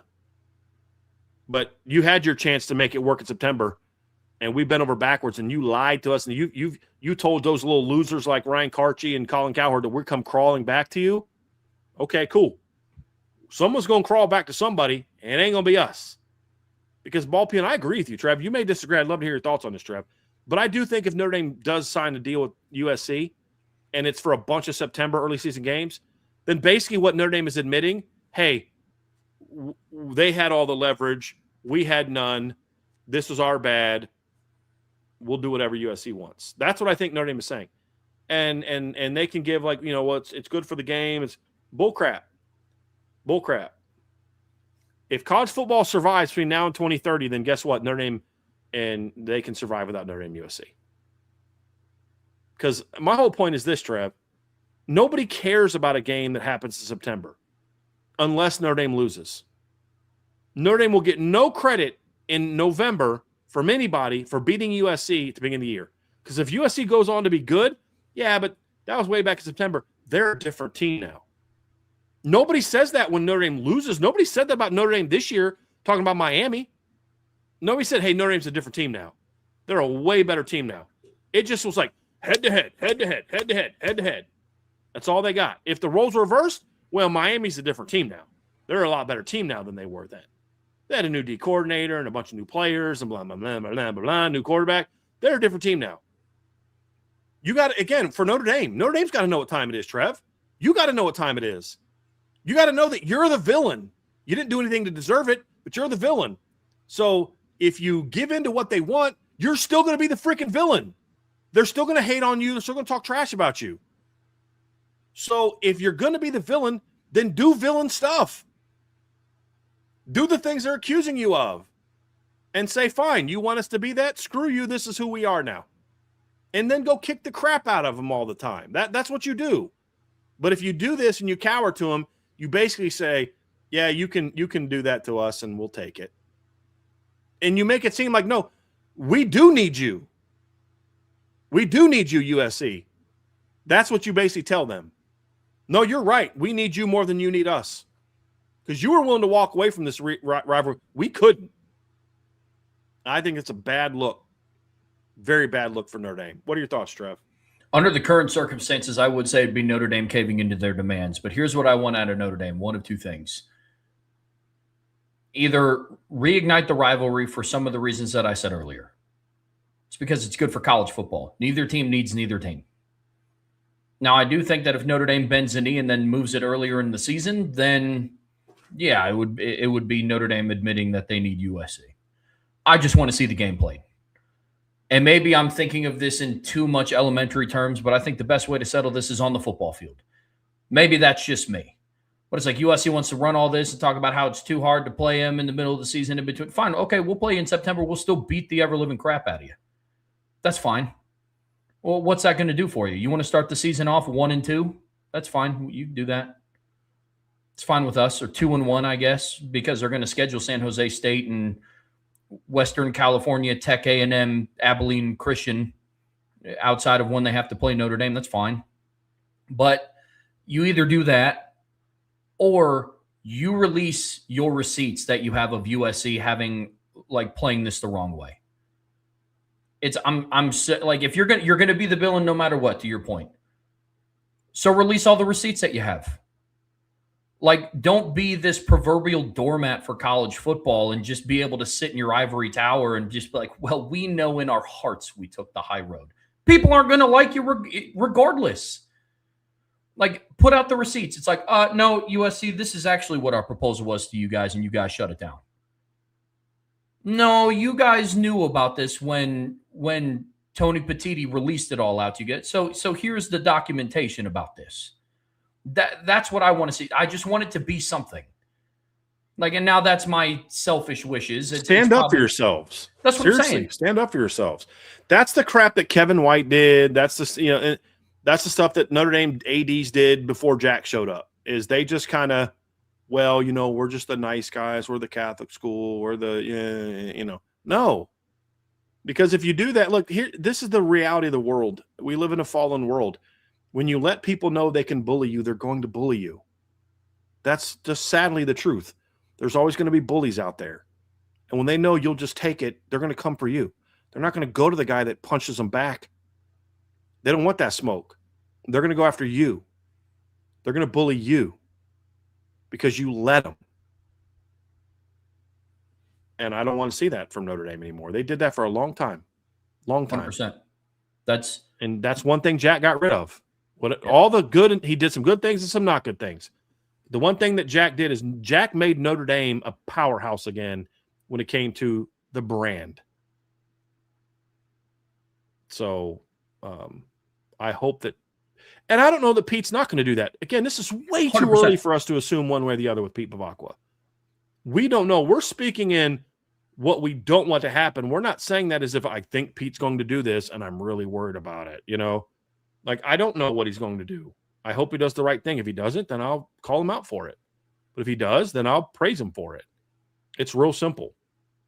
But you can't let people know they walk all over you, because once that gets given, okay, well, now USC punked them. Now we're going to try to punk them. In one way or the other. You let the ACC run an anti-smear campaign on social media through various mouthpieces all throughout the decision-making process of the College Football Playoff Committee. and you just sat back and let it happen because it was, well, we're not going to stoop to that level. It's like, well, hey, newsflash for you. People are going to like you regardless. Now here we are with this USC thing again, and mouthpieces at the LA Times and Colin Cowherd are all spewing this stuff about how Notre Dame comes crawling back. And I want them to do one of two things. Say, you know what, screw it, we'll play you whenever and wherever, and we're going to kick the crap out of you every single time we do it. Or, hey, here's everything that we have on this. You guys are straight up lying. Do one or the other. It can't just be, well, we know in our hearts we're correct. Right. Can't be that this time. Yep. Good question. I like this from Brian Kelly's chef. Lincoln Riley's Big 12 speed, not Big 10 or SEC speed. You are an absolute fact. That's a fact. Lincoln Riley has only won in his career when he has had a far superior team to everybody else that they've played. That's it. And even then, they'd go to the playoffs and get smacked every year. That's another thing that bothers me about, like, the Notre Dame always good speed. Why does nobody ever say that about Oklahoma? I mean, they got smacked every time they got to the postseason. Like, they still haven't won a playoff game. Nope. So, yeah. Like, Notre Dame won more playoff games in a week in 2024 than Oklahoma's won since they expanded to 4 teams back in 2014. Yeah, and most of the time when they do make the playoffs, they got 1 billion points put up on them. Yeah, I think what was the only really close game was the Georgia game in 2017. They went to overtime. That's it. Every other game is Clemson beat them convincingly in 2015. 2017 was the close game to Georgia. 2018 they got beat convincingly by Alabama. It ended up being like 11, 12-point game, but they were never in it. 2019 they got beat by LSU by like 40. And then last year they got beat by 10 by Alabama. After being up 17-0. 17-0. I still say the game was a little fishy, but, it is what it is. From Andre Tonsel, I just think they're upset that Notre Dame has built in one of those monster rosters for years to come. That's part of it. I mean, yeah, that's part of it. With the ACC, that's certainly part of it. I think that's an even bigger issue for teams outside the ACC, because what the ACC people are crying about is stuff they've been crying about for years. I mean, that's not new. The national stuff, I think, is a fear of, well, it's not fair that Notre Dame gets to do this. And the whole thing is, I'll say this. People say this all the time, and I love this response. If it's such an advantage being an independent, why doesn't anybody else do it? Why isn't UConn dominating football right now? If being an independent program is this huge benefit, why does nobody else go into? Why isn't Miami do it? Why doesn't Florida State do it? Why is Florida State trying to find a new home? Why do they say, you know what, screw this, we're going back to being an independent? And not even do it. Why did people leave it? Like, it's not like from their origin they were all in conferences, but it's just this big advantage for Notre Dame. So why do more people do it? Why do people actively leave it if it's such a big advantage? Yeah, man, I'm with you completely. Yeah. From Jay Melvin, assuming the rumors are true and Gavin Williams stays home, pairing him with Honor Falave Johnson gives USC the best safety class with respect to Texas A&M. And BD, who do you think is the best player? I think it gives them the best safety class, period. I don't think there's with respect to anybody. It just gives them the best safety class. Honor and Gavin in the same safety class is outstanding. The way I evaluate the two players, I said it at the time when we were thinking Gavin was going to pick Notre Dame. He's the better player now between him and Honor. Honor has more upside. They're both outstanding. That's a great haul. Those are two outstanding safeties to play together. There's no doubt about that.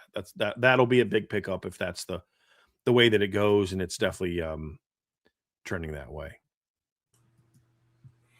From Brian Kelly's chef, agree or disagree?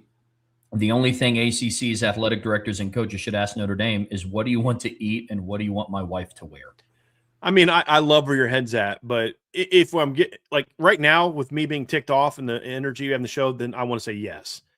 But in reality, this does need to be a partnership.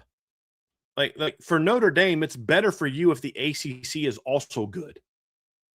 Like, building up the ACC is something you should take pride in and having a role in, not just kicking a bunch of crap teams when they're down. Now, you also shouldn't feel bad about kicking a bunch of teams that suck. You know what I mean? Like, That's their job to get better. But what I'm saying is I don't want Notre Dame to just walk in like, here, shine my shoes. I drop trash. You pick it up. Freaking ACC. There needs to be a mutual respect here. The problem is, thank you, there hasn't been a mutual respect between Notre Dame and the ACC. Hey, we're trying to help you and you're helping us. Why do you guys only talk about this like it's a one-way street? Do you people really think your presidents and ADs and the commissioner are so stupid that they keep having Notre Dame in the league despite the fact they get nothing out of it? Like, that just makes no sense. I would just like for the ACC to start being more appreciative of what Notre Dame brings to the table. Then that will allow us as Notre Dame people to then be appreciative of the relationship with the ACC and how they benefit Notre Dame, because it is a two-way street. I've never said it isn't. But I think right now the ACC is getting a lot more out of this deal than Notre Dame's getting. Because let's be real, being in the ACC is why people keep saying their schedule's soft. 100%. And ACC people will say that. I was on a debate show this spring with an ACC guy who said you got a cupcake schedule. Your school's on it. A team that beat your school last year's on it. And half the schedule's made up of teams in the league that your team is in. And your toughest next toughest opponent is what?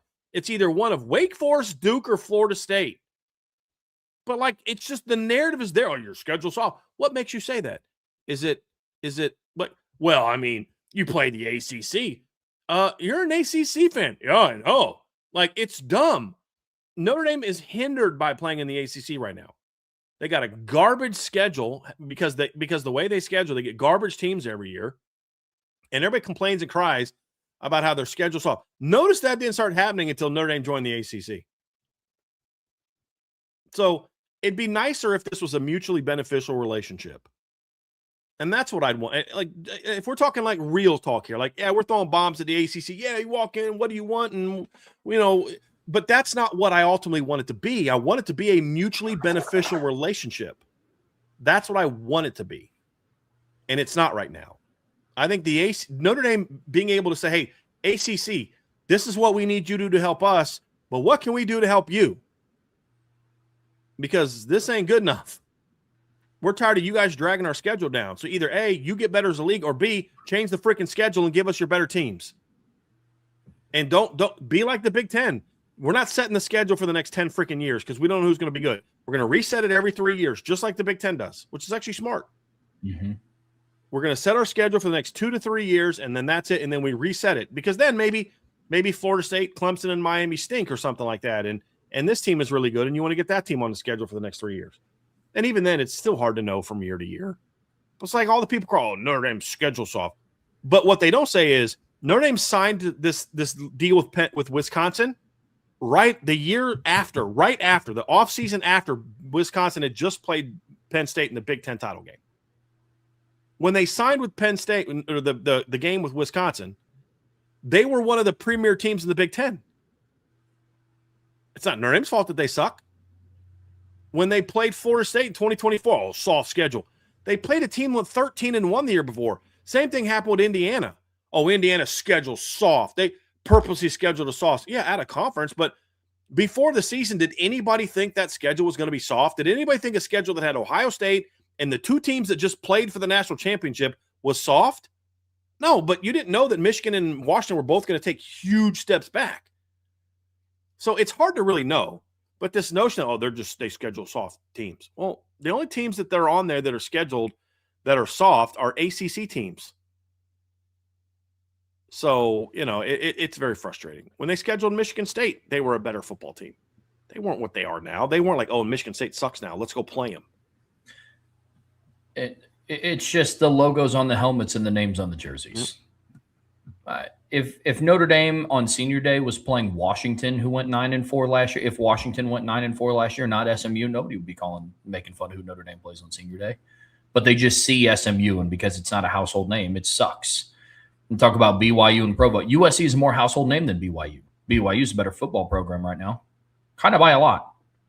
But people give them flack about who's the next best after Miami. BYU? Yeah. A team that's been 23-4 the last 2 years and also had more of a claim to the college football playoffs last year than the Alabama Crimson Tide. Yeah, them, but it's the name and the logo. That's all it is. Yep. Agree completely. From Battle in the Trenches, the complaint about Notre Dame skipping the bowl and other teams not being allowed to do that without being fined. Do we know if Florida State was fined for declining the bowl offer last year? I don't know, and I would be surprised if they did, because Florida State getting a bowl bid was an exception to it because they had a sub 500 record. So I would imagine that they didn't get fined. But again, Notre Dame's not a full member, and if you didn't like that, then you shouldn't have voted Notre Dame in as not being a full member.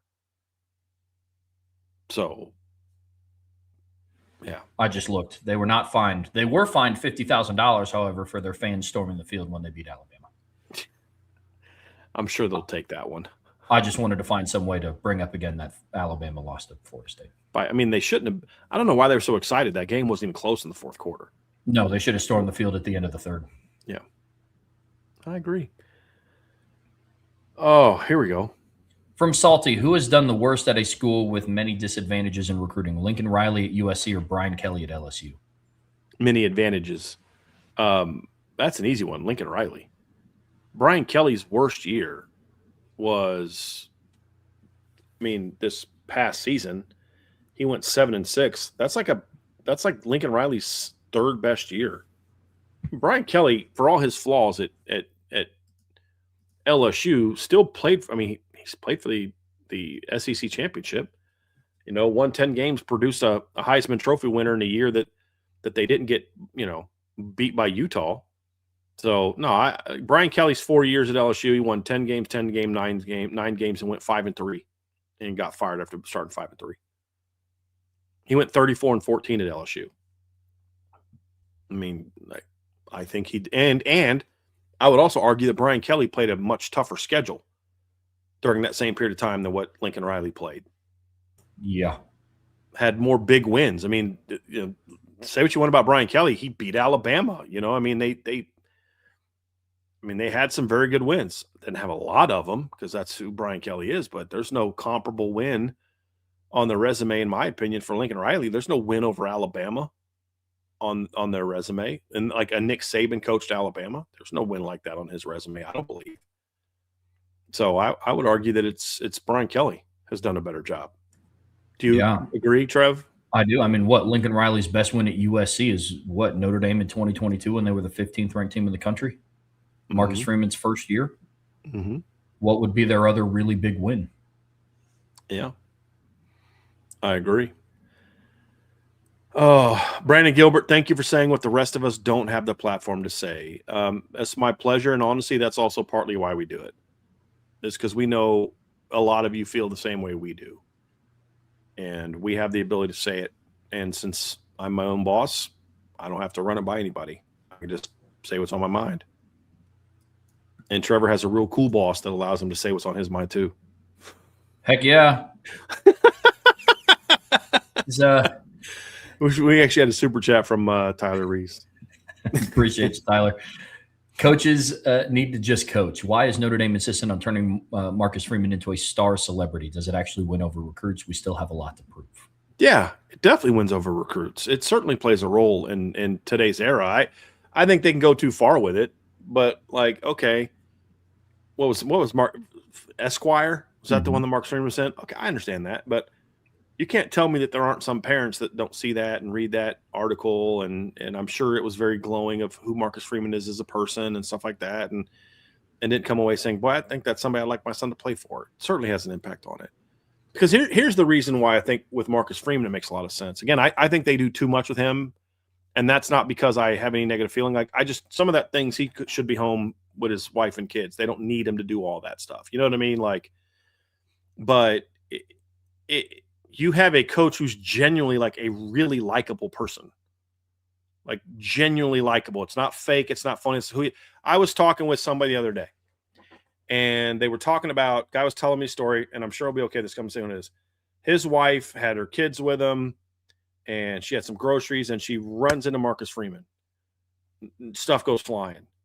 He helped her up. He was apologetic. He helped her get the kids in there. He did all these things. and wasn't like, like if that would have happened with the previous coach, it would have been a problem. But he wasn't there with security. Life happened. He was so nice and kind. I've probably had 30 conversations with people in town who have run into either Marcus or Joanne, his wife. And I don't like to talk about his wife, but I think it's relevant here.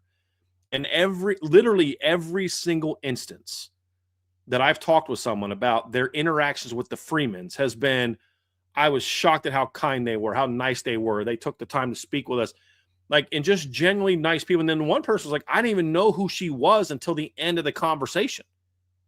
She didn't big time. And I hear that constantly. And that's the exact opposite of what you've heard from the previous head football coach.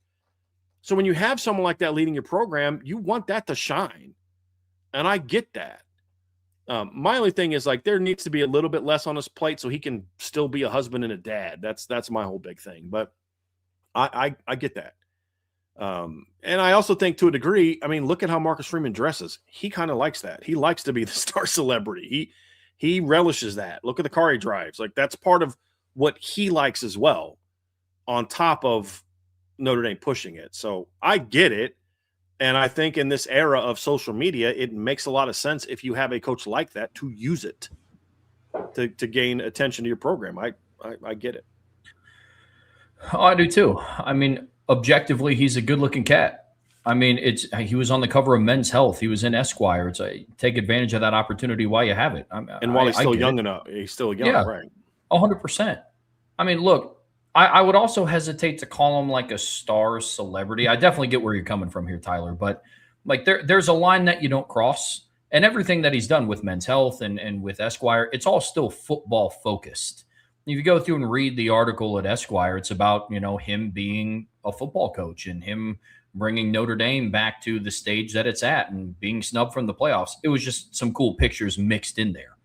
But it wasn't about he's not doing get ready with me videos about a day in the life of Marcus Freeman. It's all about football. He's not going and being on SNL. He's not going on TV shows. Although Shane Gillis said he got close. Yeah. But that's why I would hesitate to call him a celebrity, because college football doesn't have a whole lot of coaches that have that level of success that Marcus Freeman has had and has the persona that Marcus Freeman also has. That's a rare combination in college football. Yeah. Agree. Got one here from let's go Mike Patterson. Including the contract game with Clemson, name your best schedule for them to give good paths to the playoffs, appease the naysayers for strength, and appeal to the traditionalists. Well, we've talked about this before. If I'm in the ACC, if I'm negotiating the ACC, I'm look, we've got Clemson, we got that taken care of. We want one of Miami or Florida State on our schedule every year. Let's make it easy. Let's go home and home with 2, 2, 2, 2, 2. We play one of them twice. We play, and then we play home and home each year. So that way you're getting comparable teams. Play Miami at home next year, and they played them on the road this year. So then in 2028, so at least one of them. Now, there can be years where they're both on there. Cool. No problem. So at least one of them on there every year. And then I say, give us one of, Pitt or BC or something like that every year. And then give us one of Louisville and Virginia Tech or something, some teams that tend to be better. And try to do it that way. But then the other part of it is you can try all these things that you want. Oh, get Michigan on the schedule. Okay, but what version of Michigan are you getting? Because there was a long time from 2007 till Jim Harbaugh showed up that there weren't a lot of, when you beat Michigan, they weren't that good. The Brady Hoke and Rich Rod eras were not exactly beacons of the Michigan dynasty. So there's no way to control that.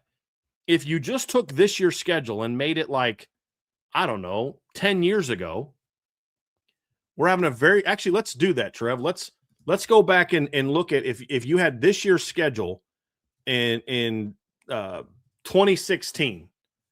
Okay, so in 2016, Notre Dame would have played, let's pull it up here. They would have a 9-4 ranked Miami on the schedule. Okay, so they would have a 7-6 bowl eligible Boston College team on the schedule, a not very good 4-8 Syracuse team on the schedule. They would have an 8-5 North Carolina team on the schedule. That's their 4 ACC teams this year, right? So not bad. They would also have a Wisconsin team that is 11-3 and played in the Big Ten championship, a not very good Michigan State team on the schedule, a not very good Purdue team on the schedule. So you see, there's already like one top 10 team in there. SMU sucked back then, I believe. Let me go look, because SMU didn't get good until recently. You would have had a number 12, 10-3 Stanford on the schedule. So that was a quality opponent that you had on the schedule. And then you'd have had a 9-4 BYU team on the schedule. Those are teams you would have had on your schedule that year. It's a much tougher schedule. And then there's other years where it would have been even tougher. What if it was the 2015 version of those teams, Trev? Okay, now we're talking about you've got number 6 Michigan State on your schedule. You've got number 21 Wisconsin on your schedule. And number 15, 11 win North Carolina on your schedule. Like, so it's one of those things where you can't control, and number 3 Stanford on your schedule. Let's actually look at that. If this was 2015, number 3 Stanford's on your schedule, number 6 Michigan State's on your schedule, number 21 Wisconsin's on your schedule, number 15 North Carolina's on your schedule. Let's see if there's anybody else. BYU was a 9-4 team back then. So your schedule would have looked a whole lot different than it does now. And you can't control that. I mean, you play Florida State in 2023, you're going to have a freaking hard game in your hands. You play them in 2024, and your second team could beat them. How do you control that? So the reality is, Mike, is there's no foolproof way to make sure that you guarantee to have a tough schedule, except to put so many good teams on it that you just there's enough of them are going to be good that it's going to be tough. But then there's the years where they're all good, and it's a ridiculous schedule that no one could manage.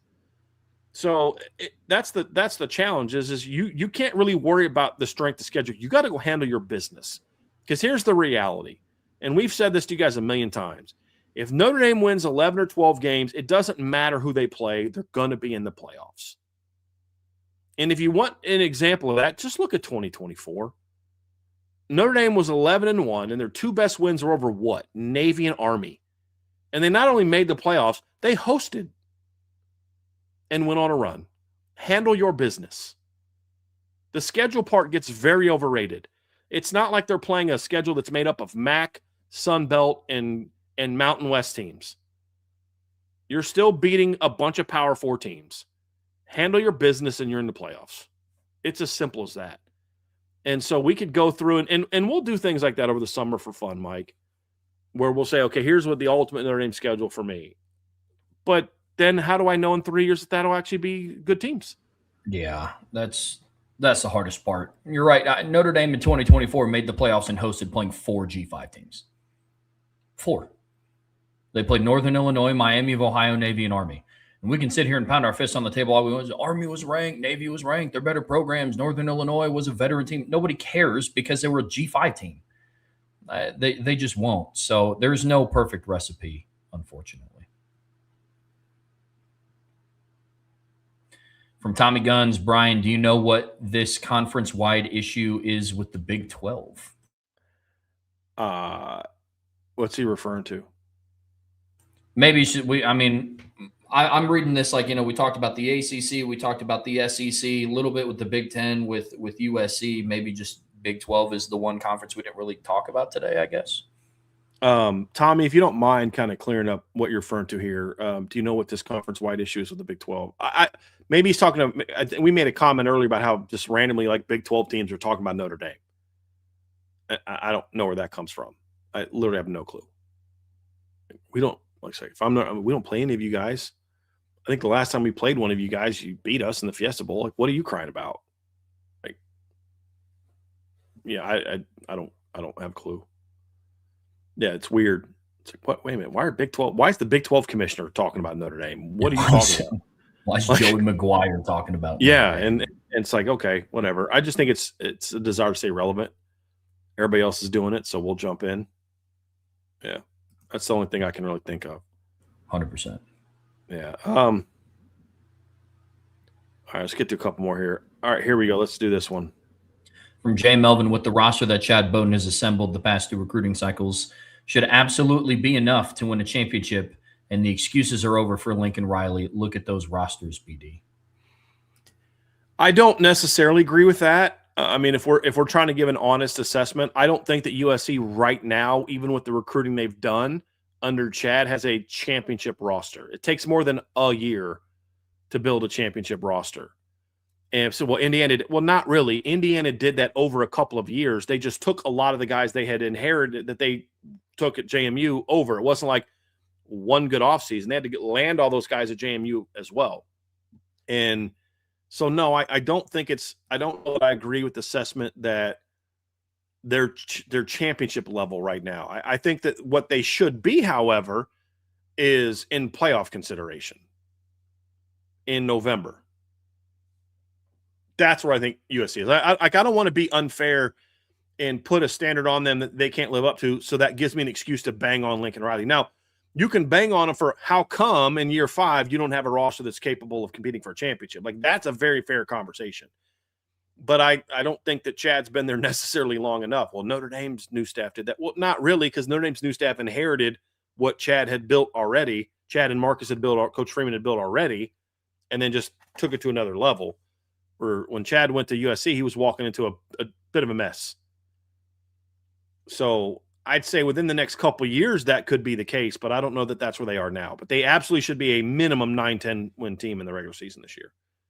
No question. If they're sub 9-10 wins and competitive in their losses, then they've underachieved.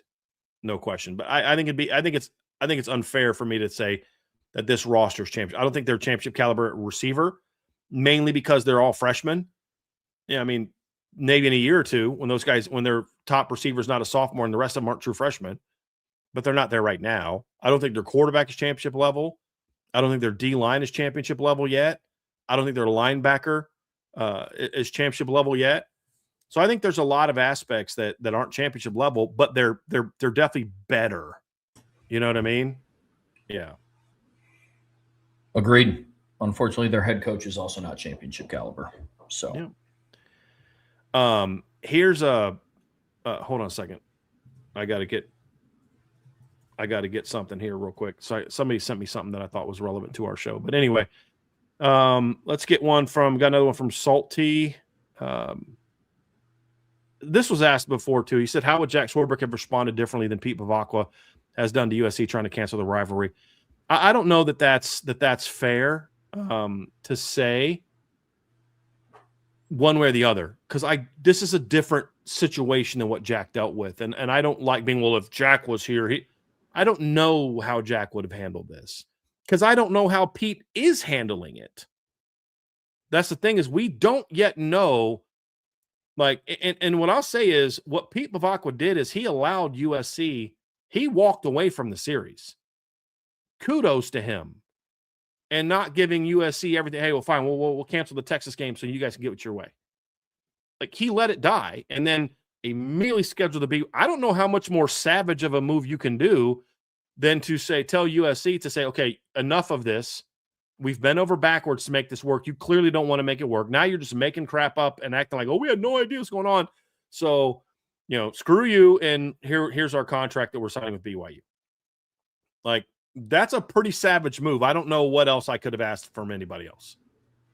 The thing that I'm saying with the USC thing is, but then don't walk it back and give in to them starting in 2030. That's my thing, is you drew the line in the sand. Make them come back to you, because you don't need USC. College football might need Notre Dame versus USC, but they let it die. You now have to do what's right by your program. And playing them in September early in the season is not good for your program, because whenever you beat them, it's going to be, well, yeah, that was all the way back in September. Who cares? But if they beat you, then that'll be, I mean, the committee is, well, we went back and watched that Notre Dame USC game from back in September, and we decided that, that's how it'll be. And how do I know that? Because that's exactly what happens all the time. Whenever Notre Dame has a big September win, remember Michigan 2018? Remember we had to listen to freaking Kirk Herbstreit? Well, it's all the way back September. I think Michigan's the better team now, and I think Michigan should be ranked ahead of Notre Dame. And if it wasn't for Ohio State hanging a 60 spot on them, then there was a push for people to say, Michigan should be ahead of Notre Dame. An undefeated Notre Dame team that beat Michigan in the game where Michigan never led. The only tie in that game, I think, was 0-0. And I had to listen for a month to ESPN tell us how that game didn't really matter as much because it was all the way back in September. It was a rivalry game, week 1, and Notre Dame got no credit for it at the end of the year because people kept trying to tell us, well, it was back then, but look how good Michigan is playing now. If the roles were reversed, do you think they would have been saying, well, look how much better Notre Dame's playing now? Look what they did to Northwestern and Syracuse, who are ranked. They just blew out Florida State. This is a different Notre Dame team from them back in week 1. They would absolutely not be saying that. And how do we know? Because we've lived that. That's what they always do with Notre Dame. They never get credit for the wins, and they always put the losses as like this thing that they're the same team they were back on September 6th when they lost to that team. So you get nothing out of it. You get nothing out of the wins and everything. If USC is ranked number 2 and you're ranked number 1, they're going to say, well, that was all the way back in the year. Look at what they've been playing all these Big Ten teams since that game. Look at Notre Dame. They're just beating up on a bunch of USC's the better team now. If they played again now, it'd be a different story. That's exactly what will happen, Trevor. Do you think that same story will be told if USC beat Notre Dame early in the year and Notre Dame just curb stomps everybody the rest of the way and USC, you know what I mean? It'll be, no, I know Notre Dame's only got 1 loss and USC's undefeated, but they won the head-to-head. No one on the planet argued that for the last 2 months of the season, Miami was better than Notre Dame. Nobody made that argument. They only said, week 1, we won, put us in. That's all they had. If the roles were reversed, it would have been like, well, look how much more dominant we've been since then. That's why we should get in. And that's exactly what the narrative will be at ESPN. So what benefit? It doesn't benefit you at all to play them in early in the season. At all. You can't spin a late to mid to late October game or a last game of the season game any kind of way than what the result was. That's the result. You can't spin it. They spin the heck out of stuff that happens in September to whatever direction that they want. Notice how in this year's playoffs, nobody cared about, well, what does Vegas think? But in 2024, when a bunch of SEC teams were being left out, well, what about Vegas? Vegas has them favored to beat SMU and Indiana. Notre Dame was favored to not only beat Alabama, but to convincingly beat Alabama, and it meant nothing. There were 2 teams that Vegas had Notre Dame favored to lose to, Indiana and Ohio State. That is literally it. And nobody wanted to talk about what Vegas thinks now. But they couldn't stop talking about what Vegas thinks in 2024. You get what I'm saying, Trev? I know you do. They're going to spin it however fits an anti-Notre Dame narrative. So if you're Notre Dame, you've got to recognize that and start acting accordingly. And playing USC in September cheapens the rivalry, and it hurts you because you'll never get credit for the wins, and they'll never let go of the losses. And if you win 8 out of 10, that means, and you dominate, it means you won't get any of the credit for the 8, and they'll hang on to and punish you for the 2. If you win all 10, they won't give you credit for the 10. Well, that was early in the year. USC was really focusing on just getting ready for Big Ten play. Look what they did in the Big Ten. They weren't the same team. They're not the same team now. So don't let it play. Don't let it, like, just don't let them have that opportunity. This is what we're doing. You want to play us? We're playing here and here. You got 4 years to get the Big Ten to figure it out and fix it.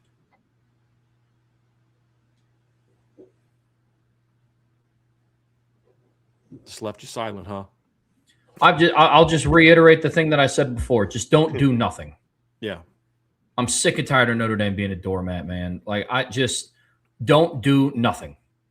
Like, I'll say it until I'm blue in the face.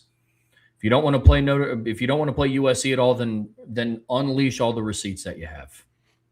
So I'm sick and tired of this. We know in our hearts we're correct. I don't care about that. I'm sick of it, man. Yep.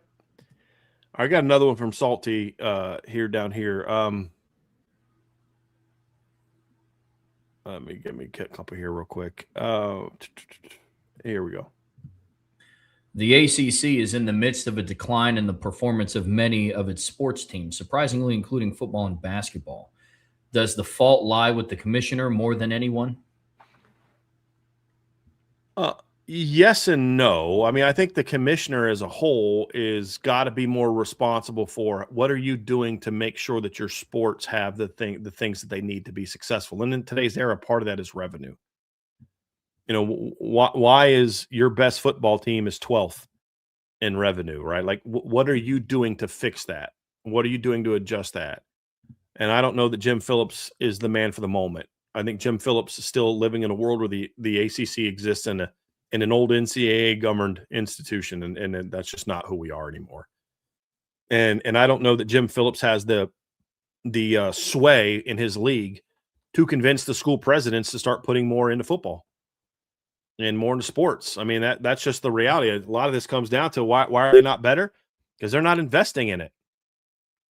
You know, Florida State doesn't want to spend money on the football program because the donors don't want to give money to a coach they know won't win. Well, they won't fire the coach that won't win because they can't afford to pay the buyout. Why can't they afford to pay the buyout? Because they freaking sued the league. And they had to spend millions of dollars suing the league. I mean, there's all these things where you're such a poorly run institution that, yes, Jim Phillips deserves part of that blame, but so do the athletic directors and presidents of some of these schools. They're just completely unwilling to spend the money needed to be successful. They want to take in the money, but then they don't want to actually invest the money in their programs being successful. You know, they'll invest in the cheaper sports. Well, it's easier to invest in the lacrosse team being good because it doesn't cost you as much money. And we can take the money we're making from the football team because if they go 0-12, we're still getting X amount of dollars. And there's just too much of that in the ACC. There's not enough holding their feet to the fire. Say, hey, man, you need to step up. We need to be good at that. We need to get better at this. And that's why I say there's just an utter lack of leadership from Jim Phillips. I just don't think he's the man. He's the man for the moment. I just don't. Agreed. So, yeah. From Jay Melvin, Notre Dame is getting a visit from Tyler Alexander, a big 6'3", 300+ pounder from Florida that plays defensive tackle. Do you like him, Brian? And if we miss out on Parks, could he be our replacement?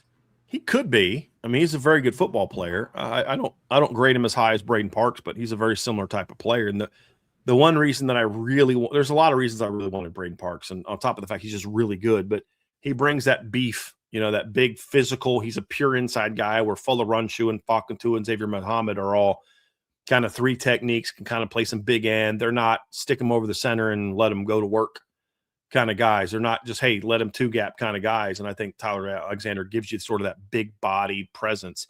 He doesn't grade out as high as Braden Parks though, but he would give you that sort of deal. I'm not, like, there's a lot of people, oh, he's going to visit. Like, he's been on I believe he's been on our visit list for a while. This isn't new. This isn't something where, I mean, he visited for the blue gold game. This isn't where they're going to miss on Braden Parks, and now they're turning all their attention on, yeah, that's kind of where I'm at. So he could be. From Salty, Greg Sankey has been the most potent football conference commissioner for well over a decade, but with the current rancor and college football playoff failures, has he lost his mojo? To a degree, you could say that the SEC has, but we've also laid out a lot of the things that we like that Greg Sankey is doing.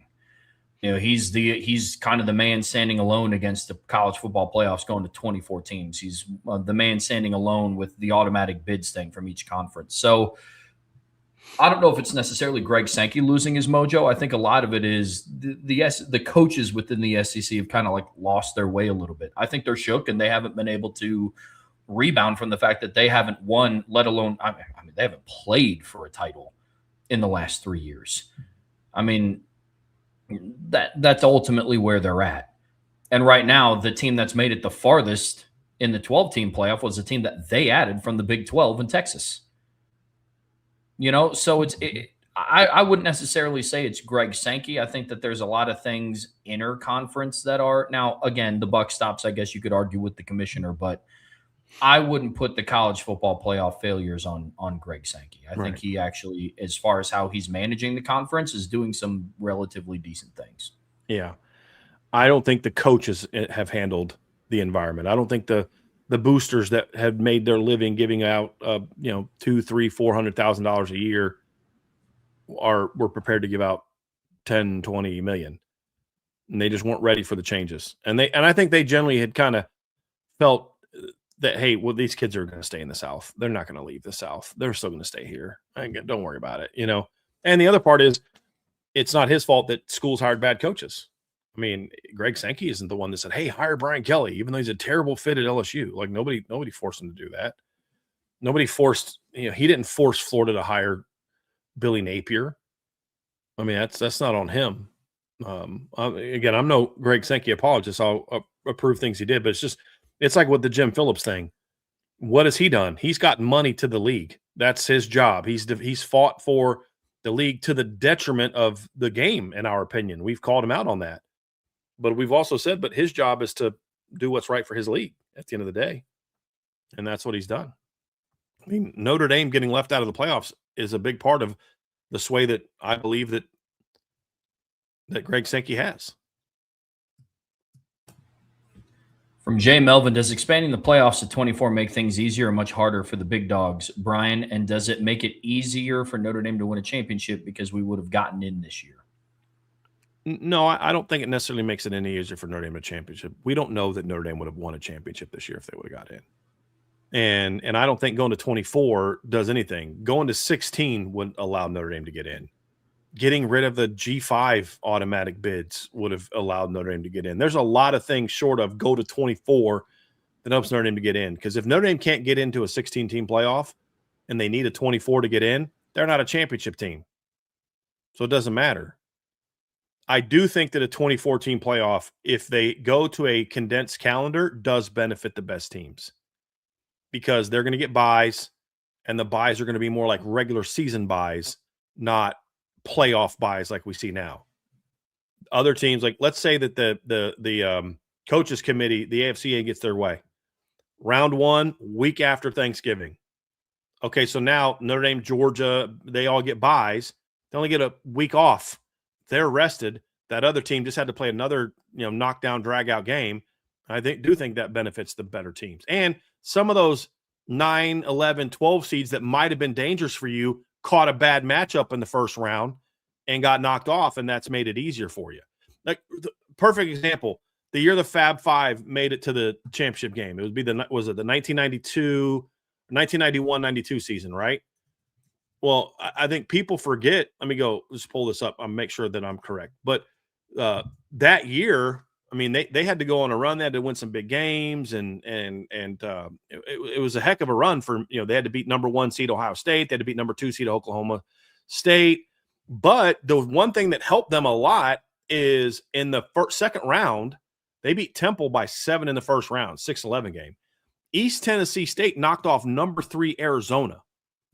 Does Michigan beat number 3 Arizona? Like, Michigan got better the more games they won, but would they have beat number 3 Arizona? I think that was a Chris Mills team. Let me actually go look and see about that. But that's my thing, Trevor, is the more of that happens, the more you'll see, some team that might have been able to do damage. Let's say Notre Dame gets in and they just get at 11 and they get a terrible matchup, and or they struggle, somebody's down and they get knocked off. Well, okay, now all of a sudden your pathway just got easier, because instead of playing number 11 Notre Dame in the first round as the 6th seed, you're now playing, what would it be, like 22? So, yeah, I think it helps the big dogs. Absolutely. 16 is a lot, and I'm not in love with that, but I'm like, look, they're not going to stay at 12. So if they're not going to stay at 12, this makes the most sense. That's the way I look at it.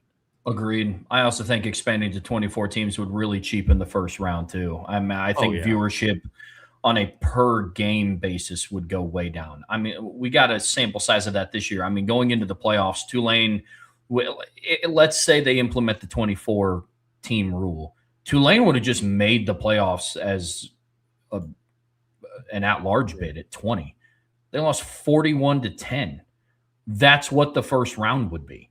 Like, it'd be a lot of that, unfortunately. So, no, I'd be against it. I'm with you, man.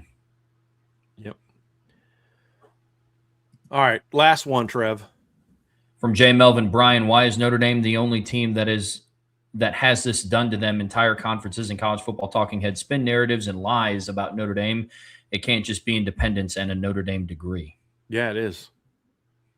I mean, because the independence leads to the other things they're mad about. They're still mad that Notre Dame has their own TV deal, even though another conference is now on that network. It used to just be like Notre Dame's the only game in town on NBC.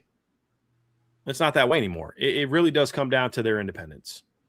And there's people that are mad that Notre Dame is able to do things that they're not able to do. They can schedule who they want, is what they say. I mean, they can't. Notre Dame just can't call a team and say, you're going to schedule us. We don't want to. Too bad. We're Notre Dame. You're going to play us, and you're going to play us on September 21st. But we don't want to. I said, you're playing us. You know, like, teams got to freaking agree to this. They make up their own rules. No, they don't. Those rules got voted on. Everybody had to agree to it. They could have easily said, no, Notre Dame, you can't do that. Sorry. You want to get in? Earn it. Okay. You get what I'm saying, Trev? Like, this is a Notre Dame thing. It's because Notre Dame was able to weather the storm of conference expansion and say, no, we're not going to do that. And so now it's like, well, you get special privileges. Well, you used to have those. You gave them up. You gave them up. Penn State fans are like losing their minds. Oh, Notre Dame's gone. You could have done that. Why couldn't you do that? You used to be independent. Matter of fact, your only national championships were won as an independent, Penn State. You've never even played for the national championship since you've been in the league. So why are you mad at Notre Dame? Like, you could have done that. Florida State, you're unhappy with being in the ACC? Maybe you should have stayed independent. You're the ones that chose to leave. Why did you leave? That's what they get mad about. We had to leave because we couldn't be independent. We couldn't thrive as an independent. That's what they're mad about. It's not that they are independent. It's that they can be independent while other schools can't. That's the route. And the only teams that I think would have a shot to be independent have always been in a conference. Like, you look at that number we put up earlier. I mean, Notre Dame's third. Texas is number one. Ohio State's number two. Texas is way ahead of everybody else. They're like 340 million. They tried to go independent. That's why they did the Longhorn Network. They were going to jump into Pac-12, and then that was going to be their avenue to get out completely. And that's why they kind of wanted BYU to be independent, with Notre Dame wanting BYU to be independent, because that was their goal. They wanted to see if their Longhorn Network would give them the kind of revenue that they were getting from the conference network, and then they were going to go independent, and it failed. So, because you can't start your own network, you've got to sign with a network. And that's kind of, where they messed up. Now, they kind of did, because it was with ESPN and all this other stuff. But that's it really does come down to that. And, oh, you think you're better than us because you have a better degree? Yeah, kind of I do. That's why I just wish Notre Dame would just own that. They're going to accuse you of thinking you're better than everybody else anyway. So just like, well, we are. Yeah, I mean, okay, sure. You have a team in your league that can compete with us. It's called Northwestern. Sure. They can compete with us. Yeah, Duke can compete with us in graduation rate. Nobody else can. Own it. They're going to bash you for it anyway. Just freaking lean into it. Like, embrace the hate and say, fine, you guys want to accuse us of stuff that we're not doing? Then you know what? We're just going to start doing it and see how you like them apples. And then maybe they'll shut up.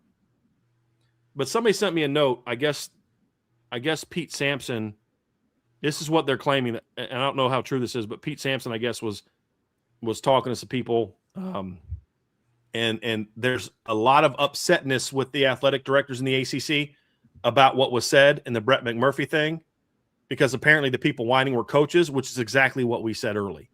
I bet you most of this was coaches complaining about this stuff because they don't understand the business side of this.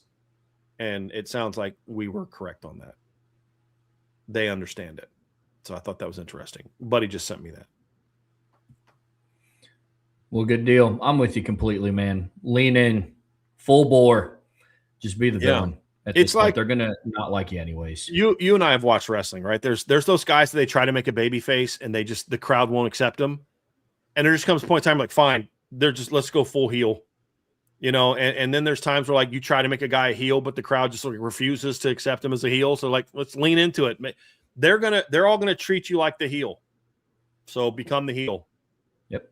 You don't have to sacrifice your values as an institution to do that. It doesn't mean that you like cheat and just like, okay, fine, screw you. We're only going to care about us now.